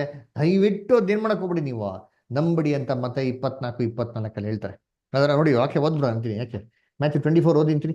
ಮ್ಯಾಥ್ಯೂ 24 ಚಾಪ್ಟರ್ 24th ವರ್ಸ್ ಓದಿ. ಮ್ಯಾಥ್ಯೂ 24:24. ಸುಳ್ಳು ಕ್ರಿಸ್ತರು, ಸುಳ್ಳು ಪ್ರವಾದಿಗಳು ಎದ್ದು ಸಾಧ್ಯವಾದರೆ ದೇವರಾದುಕೊಂಡವರನ್ನು ಸಹ ಮೋಸಗೊಳಿಸುವುದಕ್ಕೋಸ್ಕರ ದೊಡ್ಡ ದೊಡ್ಡ ಸೂಚಕ ಕಾರ್ಯಗಳನ್ನು, ಅದ್ಭುತ ಕಾರ್ಯಗಳನ್ನು ಮಾಡಿ ತೋರಿಸುವರು. ನೋಡ್ರ, ದೊಡ್ಡ ದೊಡ್ಡ ಸೂಚಕಗಳು, ದೊಡ್ಡ ಅದ್ಭುತ ಕಾರ್ಯಗಳು ನೋಡ್ರಿ. ಯಾರಂತೆ? ದೇವ್ರ ಮಕ್ಳ, ಸುಳ್ಳು ಕ್ರೈಸ್ತವರು. ಅಂದ್ರೆ ಕ್ರೈಸ್ತವರೇ ಇವರು, ಬೇರೆ ಯಾರಲ್ಲ. ಸುಳ್ಳು ಪ್ರವಾದಿಗಳ ಪ್ರವಾದಿ ಅಂತ ಹೇಳ್ಕೊಂಡು ತಿರ್ಗಾಡೋರು ಯಾರಂತೆ? ಸುಳ್ಳು ಕ್ರೈಸ್ತವರಲ್ಲೇ ಪ್ರವಾದಿ ಹೇಳ್ಕೊಂಡು ತಿರ್ಗಾಡೋರು. ಇವರು ಇಂಥ ಕೆಲಸಗಳು ಮಾಡ್ತಾರೆ, ದಯವಿಟ್ಟು ನಂಬಿಡಿತಿ ಕ್ರಿಸ್ತನ ಏನ್ ಮಾಡ್ತಾರೆ ಹೇಳ್ತಾರೆ. ಅದರ ಹಂಗಾರೆ ಯೇಸು ಕ್ರಿಸ್ತನ ಕಾಲದಲ್ಲಿ ಆಗಿರೋದು ನಂಬಬೇಕು, ಈ ಕಾಲದಲ್ಲಿ ನಂಬಬೇಡ ಅಂತ ಅವರೇ ವಾರ್ನಿಂಗ್ ಕೊಟ್ಟಿರ್ಬೇಕಾರೆ ನಾವು ಇದು ನಂಬ್ತೀನಿ ಅಂತ ಏನ್ ಹೇಳೋಣ? ಅದರ ಅದಕ್ಕೆ ಯಾವುದು ಬಂದ್ಬಿಟ್ಟು ಕರ್ತನ ಪವಿತ್ರ ಆತ್ಮ ಕೆಲಸಗಳು ಅಲ್ಲ. ಸರಿ, ಇವಾಗ ಏನ್ರಿ ಇಷ್ಟೆಲ್ಲ ಆಯ್ತು. ಕೊನೆಯದಾಗ ಒಂದು ವಾಕ್ಯ ಇದೆ. ಅದರ ಆ ವಾಕ್ಯ ನಾವೇನ್ ಮಾಡೋಣ? ಓದೋಣ. ಅದರ ಎಲ್ಲಪ್ಪ ಅಂದ್ರೆ ವಾಕ್ಯ ಅಂದ್ರೆ ಮಾರ್ಕ್ 16ನೇ ಅಧ್ಯಾಯ 15-18. ದಯವಿಟ್ಟು ಯಾರಾದ್ರೂ ಬೈಬಲ್ ತೆಗೆದು ಓದ್ರಿ. ಮಾರ್ಕ್ 16 ಚಾಪ್ಟರ್ 15-18 ಯಾರು ಓದ್ತೀರಾ? So Simon brother, Rajendra brother, Rangaswamy brother, ಯಾರು ಓದ್ತೀರಾ? ಓದಿ. ಆಮೇಲೆ ಅವರಿಗೆ, ನೀವು ಲೋಕದ ಎಲ್ಲಾ ಕಡೆಗೆ ಹೋಗಿ ಜಗತ್ತಿಗೆಲ್ಲ ಸುವಾರ್ತೆಯನ್ನು ಸಾರಿರಿ. ನಂಬಿ ದೀಕ್ಷಾಸ್ನಾನ ಮಾಡಿಸಿಕೊಳ್ಳುವವನು ರಕ್ಷಣೆ ಹೊಂದುವನು, ನಂಬದೆ ಹೋಗುವವನು ದಂಡನೆಗೆ ಗುರಿಯಾಗುವನು. ಇದಲ್ಲದೆ ನಂಬುವವರಿಂದ ಈ ಸೂಚಕ ಕಾರ್ಯಗಳು ಉಂಟಾಗುವು. ನನ್ನ ಹೆಸರನ್ನು ಹೇಳಿ ದೆವ್ವಗಳನ್ನು ಬಿಡಿಸುವರು, ಹೊಸ ಭಾಷೆಗಳಿಂದ ಮಾತಾಡುವರು, ಅವುಗಳನ್ನು ಎತ್ತುವರು. ವಿಷ ಪದಾರ್ಥವನ್ನೇನಾದರೂ ಕುಡಿದರೂ ಅವರಿಗೆ ಯಾವ ಕೇಡು ಆಗುವುದಿಲ್ಲ. ಅವರು ರೋಗಿಗಳ ಮೇಲೆ ಕೈ ಇಟ್ಟರೆ ಅವರಿಗೆ ಗುಣವಾಗುವುದು ಎಂದು ಹೇಳಿದನು. Yes okay 18. ಅಲ್ವರಾ? ಸರಿ, ಮತ್ತೆ ಏನಾಗ್ತಂತೆ? ಅವ್ರಿಗೆಲ್ಲ ಗುಣಗಳು ಆಗ್ಬಿಡ್ತಾರೆ, ವಾಸಿ ಆಗ್ಬಿಡ್ತಾರೆ ಅಲ್ವರಾ? ಸೊ 18ವರೆಗೂ ಮುಗೀತಲ್ವಾ? ಹೌದು. ಏನ್ ಮಾಡಿ ಎಷ್ಟು ಜನ ಬದಲಿ ಕೊಟ್ಟಾರಲ್ಲ ಬದರ್ ಅಂತ ಸ್ಪಷ್ಟವಾಗಿ ಹೇಳ್ಬಿಡ್ತಾರೆ ಅದರ. ಸರಿ, ಇವಾಗ ಬೈಬಲ್ ಇದೆಯಾ? ಬೈಬಲ್ ಅಲ್ಲಿ ಮಾರ್ಕ್ 16 ಚಾಪ್ಟರ್ 9ನೇ ವಾಕ್ಯ ಇದೆ ಗೊತ್ತಾ? 9ನೇ ವಾಕ್ಯದಿಂದ ಹಿಡಿದು ಏನ್ರಿ 20ನೇ ವಾಕ್ಯದವರೆಗೂ ಸ್ಕ್ವೇರ್ ಬ್ರಾಕೆಟ್ಸ್ ಹಾಕಿದಾರೆ ಕನ್ನಡ ಬೈಬಲ್ ಅಲ್ಲಿ. ನೋಡಿ, ತೆಗೀರಿ ಯಾರಾದ್ರು. ಹೌದು ಬ್ರದರ್. ಬ್ರದರ್ ಹಾಕಿದ್ದಾರೆ. ಹಾಕಿದಾರಾ? ಅದಕ್ಕೆ ಫುಟ್ ನೋಟ್ ಏನ್ ಹಾಕಿದಾರೆ ಯಾರಾದ್ರು? ಫುಟ್ ನೋಟ್ ಏನ ಕೊಟ್ಟಿದಾರಾ? ಫುಟ್ ನೋಟ್ ಅದಕ್ಕೆ ಓದಿ. ಯೋಹಾನ 20. ಮಾರ್ಕ್ 16 9-20 ಅದಕ್ಕೆ ಫುಟ್ ನೋಟ್ ಕೊಟ್ಟಿದ್ದಾರೆ ನೋಡಿ ಕನ್ನಡ ಬೈಬಲ್ ಅಲ್ಲಿ. ಯೇಸು ಜೀವಿತನಾಗಿ ಎದ್ದ ಮೇಲೆ ತನ್ನ ಶಿಷ್ಯರಿಗೆ ಕಾಣಿಸಿಕೊಂಡಿದ್ದು. ಫುಟ್ ನೋಟ್, ಹೆಡ್ಡಿಂಗ್ ಅಲ್ಲ, ಫುಟ್ ನೋಟ್ ಕೆಳಗಡೆ ಕೊಟ್ಟಿರ್ತಾರೆ ನೋಡಿ. ಬೈಬಲ್ ಕೆಳಗಡೆ ಪೇಜ್ ನಂಬರ್ ಆಗಿ ನಾಲ್ಕು ಕೊಟ್ಟಿರ್ತಾರೆ ನೋಡಿ ಫುಟ್ ನೋಟ್. 9ನೇ ವಚನದಿಂದ 20ನೇ ವಚನದ ಪರ್ಯಂತರ ಬರೆದಿರುವ ಮಾತುಗಳು ಕೆಲವು ಪುರಾತನ ಪ್ರತಿಗಳಲ್ಲಿ ಇಲ್ಲ. ಬೈಬಲ್ ಅಲ್ಲಿ ಇಲ್ಲ. ಒರಿಜಿನಲ್ ಬೈಬಲ್ ಇಲ್ವೇ ಇಲ್ಲ. ಏನ್ ಬದರ್ ಹಿಂಗ ಅಂತೀರ ಅಂದ್ರೆ, ಎಸ್ ನಾನು ಹೇಳ್ತಲ್ಲ, ಬೈಬಲ್ ಅಲ್ಲಿ ಪ್ರಿಂಟ್ ಮಾಡಕ್ ಬಿಟ್ಟ ನೋಡಿದ್ರಿ. ಒರಿಜಿನಲ್ ಮ್ಯಾನುಸ್ಕ್ರಿಪ್ಟ್ಸ್ ಅಲ್ಲಿ ಈ ಪದನೇ ಇಲ್ಲ ರೀ. ಸ್ವಲ್ಪ ಯೋಚನೆ ಮಾಡ್ರಿ, ಈ ಪದ ಏನ್ ಹೇಳ್ತಾರೆ ಸ್ವಲ್ಪ ಥಿಂಕ್ ಮಾಡಿರ್ತಾರೆ. ಏನ್ ಹೇಳ್ತಾರೆ ಅಲ್ಲಿ? ಏನಪ್ಪಾ ನೀವೇನ್ ಮಾಡ್ಬೇಕು ಅಂತ ಹೇಳ್ತಾರೆ? ಎಲ್ಲಾ ಕಡೆ ಹೋಗಿ ಮಾಡಿ ಸುವಾರ್ತೆಯನ್ನು ಸಾರಿ, ಯೇಸು ಕ್ರಿಸ್ತ ನಾಮದಲ್ಲಿ ನಂಬಿದ್ರೆ ರಕ್ಷಣೆ ಅಂತ, ಇಲ್ಲ ಏನಾಗ್ಬಿಡ್ತಾರೆ, ನಾಶ ಆಗ್ಬಿಡ್ತಾರೆ, ನಿಂದನೆ ಗುರಿ ಆಗ್ಬಿಡ್ತಾರೆ. ಯೇಸು ಕ್ರಿಸ್ತ ಹಂಗಂದ್ರ ಯೋಹಾನ 3:16 17 ಏನ್ ಹೇಳ್ತಾರೆ? ಏನ್ರಿ ದೇವ್ರ ಲೋಕವನ್ನು ಎಷ್ಟೋ ಪ್ರೀತಿ ಮಾಡ್ತಾನೆ, ಒಬ್ಬನೇ ಮಗನ್ ಕೊಟ್ಟರು, ಆತ ಮೇಲೆ ರಕ್ಷಣೆ, ಆತ ಮೇಲೆ ನಂಬಿಕೆ ಇದ್ದವನು ರಕ್ಷಣೆ ಹೊಂದ್ತಾನೆ. ಅದರ ರಕ್ಷಣೆ ಹೊಂದಿರೋನ್ನ ಏನ್ ಮಾಡ್ತಾರಂತೆ? ಮಗನ್ನ ಕಳ್ಸಿಕೊಟ್ಟಿದ್ದು ನಿಂದನೆ ಮಾಡಕ್ಕೆ, ಖಂಡಿಸೋದಿಕ್ಕಲ್ಲ ರೀ. ಎಲ್ಲಾರು ಆತ ಮುಖಾಂತರ ರಕ್ಷಣೆ ಹೊಂದ್ಲಿ ಅಂತ ಅಂದ್ಬಿಟ್ಟು 17ನೇ ವಾಕ್ಯದಲ್ಲಿ ಕ್ಲಿಯರ್ ಆಗಿ ಹೇಳಿರ್ಬೇಕಾರೆ ಅವ್ರ ಹೆಂಗೆ ವಿರುದ್ಧವಾಗಿ ಈ ಮಾತಿನ ಹೇಳಕ್ ಸಾಧ್ಯ? ಮೊದಲನೇ ಪಾಯಿಂಟ್. 2ನೇ ಪಾಯಿಂಟ್ ಏನ್ ಹೇಳ್ತಾರೆ ಅಂತಂದ್ರೆ ಏನ್ರಿ? ಓದ್ರಿ ಬೈಬಲ್ ಓದ್ರಿ ಅಂತೀನಿ. ಮಾರ್ಕ್ 16 ಚಾಪ್ಟರ್ ಎಷ್ಟನೇ ವಾಕ್ಯ ಅಂತಂದ್ರೆ 17ನೇ ವಾಕ್ಯ ಓದಿಂತೀನಿ. ಇದಲ್ಲದೆ ನಂಬುವುದರಿಂದ ಈ ಸೂಚಕ ಕಾರ್ಯಗಳು ಉಂಟಾಗುವವು. ನನ್ನ ಹೆಸರನ್ನು ಹೇಳಿ ದೆವ್ವಗಳನ್ನು ಬಿಡಿಸುವರು, ಹೊಸ ಭಾಷೆಗಳಿಂದ ಮಾತನಾಡುವರು, ಅವುಗಳನ್ನು ಎತ್ತುವರು. ಅವುಗಳನ್ನ ಎತ್ತುವರು. ಆಮೇಲೆ ವಿಷ ಪದಾರ್ಥವನ್ನಾದರೂ ಕುಡಿದರೂ ಅವರಿಗೆ ಯಾವ ಕೇಡು ಆಗೋದಿಲ್ಲ. ವಿಷ ಪದಾರ್ಥ ಕುಡಿದ್ರು ಏನಾಗಲ್ಲ, ಯಾವ ಕೇಡು ಆಗಲ್ಲ. ಅದರ ದೇವ್ರ ಮಕ್ಳಿಗೆ ಏನಾಗಲ್ಲ ಅಂತ. ಕ್ರಿಶ್ಚಿಯನ್ಸ್ ಎಲ್ಲ ವಿಷ ಕುಡಿಬೇಕ್ರಿ. ವಿಷ ಕುಡಿದ್ರೆ ಏನಾಗಲ್ಲ, ಏನು ಆಗಲ್ಲ. Very good. ಎಲ್ಲ ನೀವೆಲ್ಲ ಕ್ರಿಶ್ಚಿಯನ್ಸ್ ಎಲ್ಲ ಇಲ್ಲಿ ಇರೋರಿಲ್ಲ. 16 ಜನ ಕ್ರಿಶ್ಚಿಯನ್ಸ್ ಹೌದೋ ಇಲ್ವಾ? ನೀವೆಲ್ಲರೂ ದೇವ್ರ ಮಕ್ಳು ಹೌದೋ ಇಲ್ವಾ? ಹೌದು. ಹೌದು. ಇಬ್ರೇ? 3 ಜನ? 4 ಜನ? ಹೌದು ಬ್ರದರ್. 5 ಜನ? 5 ಜನ ಅಂದ್ರೆ ಎಲ್ಲರೂ ದೇವ್ರ ಮಕ್ಳ? ಸರಿ, ಇವಾಗ ದಯವಿಟ್ಟು ಇವತ್ತು ರಾತ್ರಿ ನೀವೇನ್ ಮಾಡ್ಬೇಕು ಅಂದ್ರೆ ಮೆಡಿಕಲ್ ಶಾಪ್ಗೆ ಹೋಗ್ಬಿಟ್ಟು ಒಂದು ವಿಷ ಅಂತ ತರಬೇಕು. ವಿಷ ಅಂತ ಅಂದ್ಬಿಟ್ಟು ದಯವಿಟ್ಟು ಕುಡೀರಿ.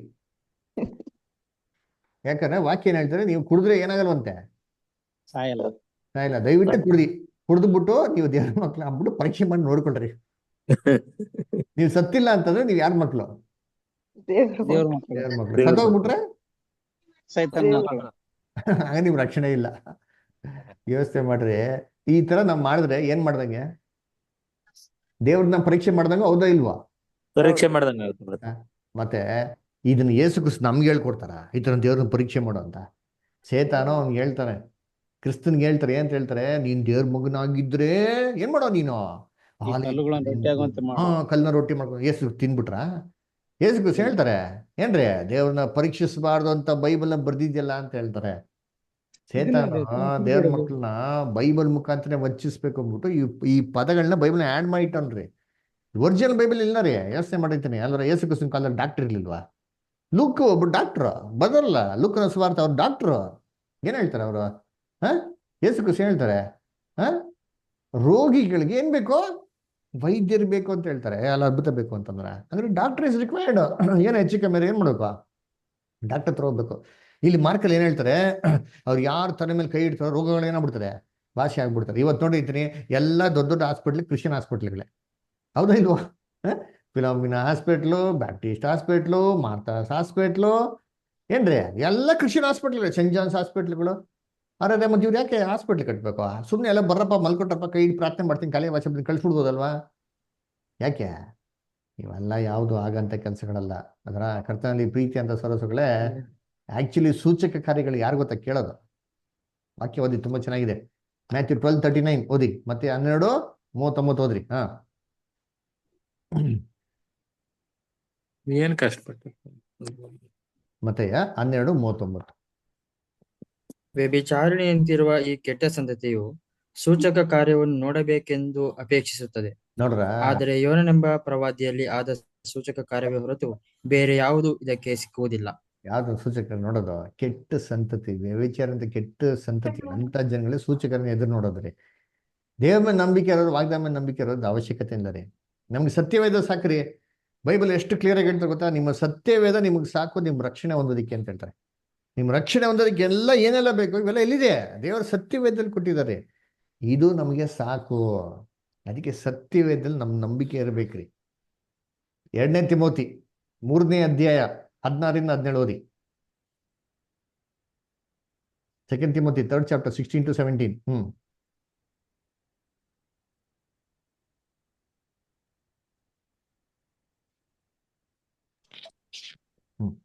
ದೈವ ಪ್ರೇರಿತವಾದ ಪ್ರತಿಯೊಂದು ಶಾಸ್ತ್ರವು ಉಪದೇಶಕ್ಕೂ, ಖಂಡನೆಗೂ, ತಿದ್ದುಪಾಟಿಗೂ, ನೀತಿ ಶಿಕ್ಷೆಗೂ ಉಪಯುಕ್ತವಾಗಿದೆ. ಆದದರಿಂದ ದೇವರ ಮನುಷ್ಯನು ಪ್ರವೀಣನಾಗಿ ಸಕಲ ಸತ್ಕಾರ್ಯಕ್ಕೆ ಸನ್ನದ್ಧನಾಗುವನು. ನೋಡ್ರ, ದೇವರ ಮನುಷ್ಯನು ಸಕಲ ಕಾರ್ಯಕ್ಕೆ ಸನ್ನದ್ಧನಾಗುವಂತೆ.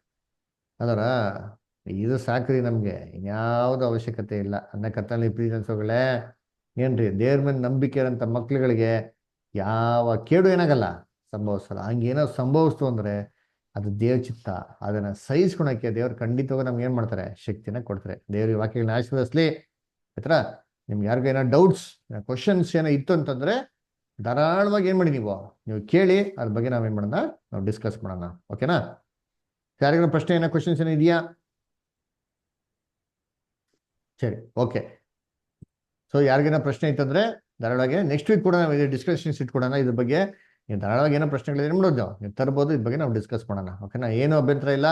ನೀವೇನೇ ಆಮೇಲೆ ಇನ್ನೊಂದೇನಂದ್ರೆ ನೀವೇನೋ ಕ್ವಶನ್ಸ್ ಇತ್ತು ಆ ಥರ ನಿಮ್ಗೇನೋ ಕೇಳಬೇಕು ಅಂತಂದ್ರೆ ನೀವು ಯಾವಾಗ ಬೇಕಾದ್ರೂ ಫೋನ್ ಮಾಡ್ಬೋದು, ಅಥವಾ ಯಾವಾಗ ಬೇಕಾದ್ರೂ ನೀವೇನು ಮಾಡೋದು, ವಾಟ್ಸಪ್ ಮಾಡ್ಬೋದು, ಆಡಿಯೋ ಮೆಸೇಜ್ ಕಳಿಸಿ. ಅದಕ್ಕೆ ಖಂಡಿತವಾಗೂ ನಾವೇನು ಮಾಡ್ತೀವಿ, ರಿಪ್ಲೈ ಮಾಡ್ತೀರಿ.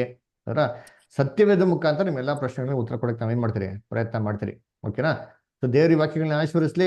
ಕರ್ತನಲ್ಲಿ ಪ್ರೀತಿ ಅನ್ಸೋಗಳೇ, ನಮ್ಮ ಯೂಟ್ಯೂಬ್ ಚಾನಲ್ಗೆ ಸಬ್ಸ್ಕ್ರೈಬ್ ಮಾಡಿ. ಎಲ್ಲ ಕ್ರಿಶ್ಚಿಯನ್ಸ್ಗಳಿಗೆ ಯೂಟ್ಯೂಬ್ ಚಾನಲ್ ಶೇರ್ ಮಾಡಿ, ಎಲ್ಲ ಹಂಚ್ಕೊಳ್ಳಿ. ಅವರೆಲ್ಲ ಸಬ್ಸ್ಕ್ರೈಬ್ ಮಾಡೋಕೆ ಮೇನ್ ಆಗಿ ಅನೇಕ ಒಂದು ವಾಕ್ಯಗಳನ್ನ ಉಚಿತವಾಗಿ ಏನು ಮಾಡಲಿ, ಕೇಳಲಿ, ಕ್ರಿಸ್ತನಲ್ಲಿ ಬೆಳೀಲಿ.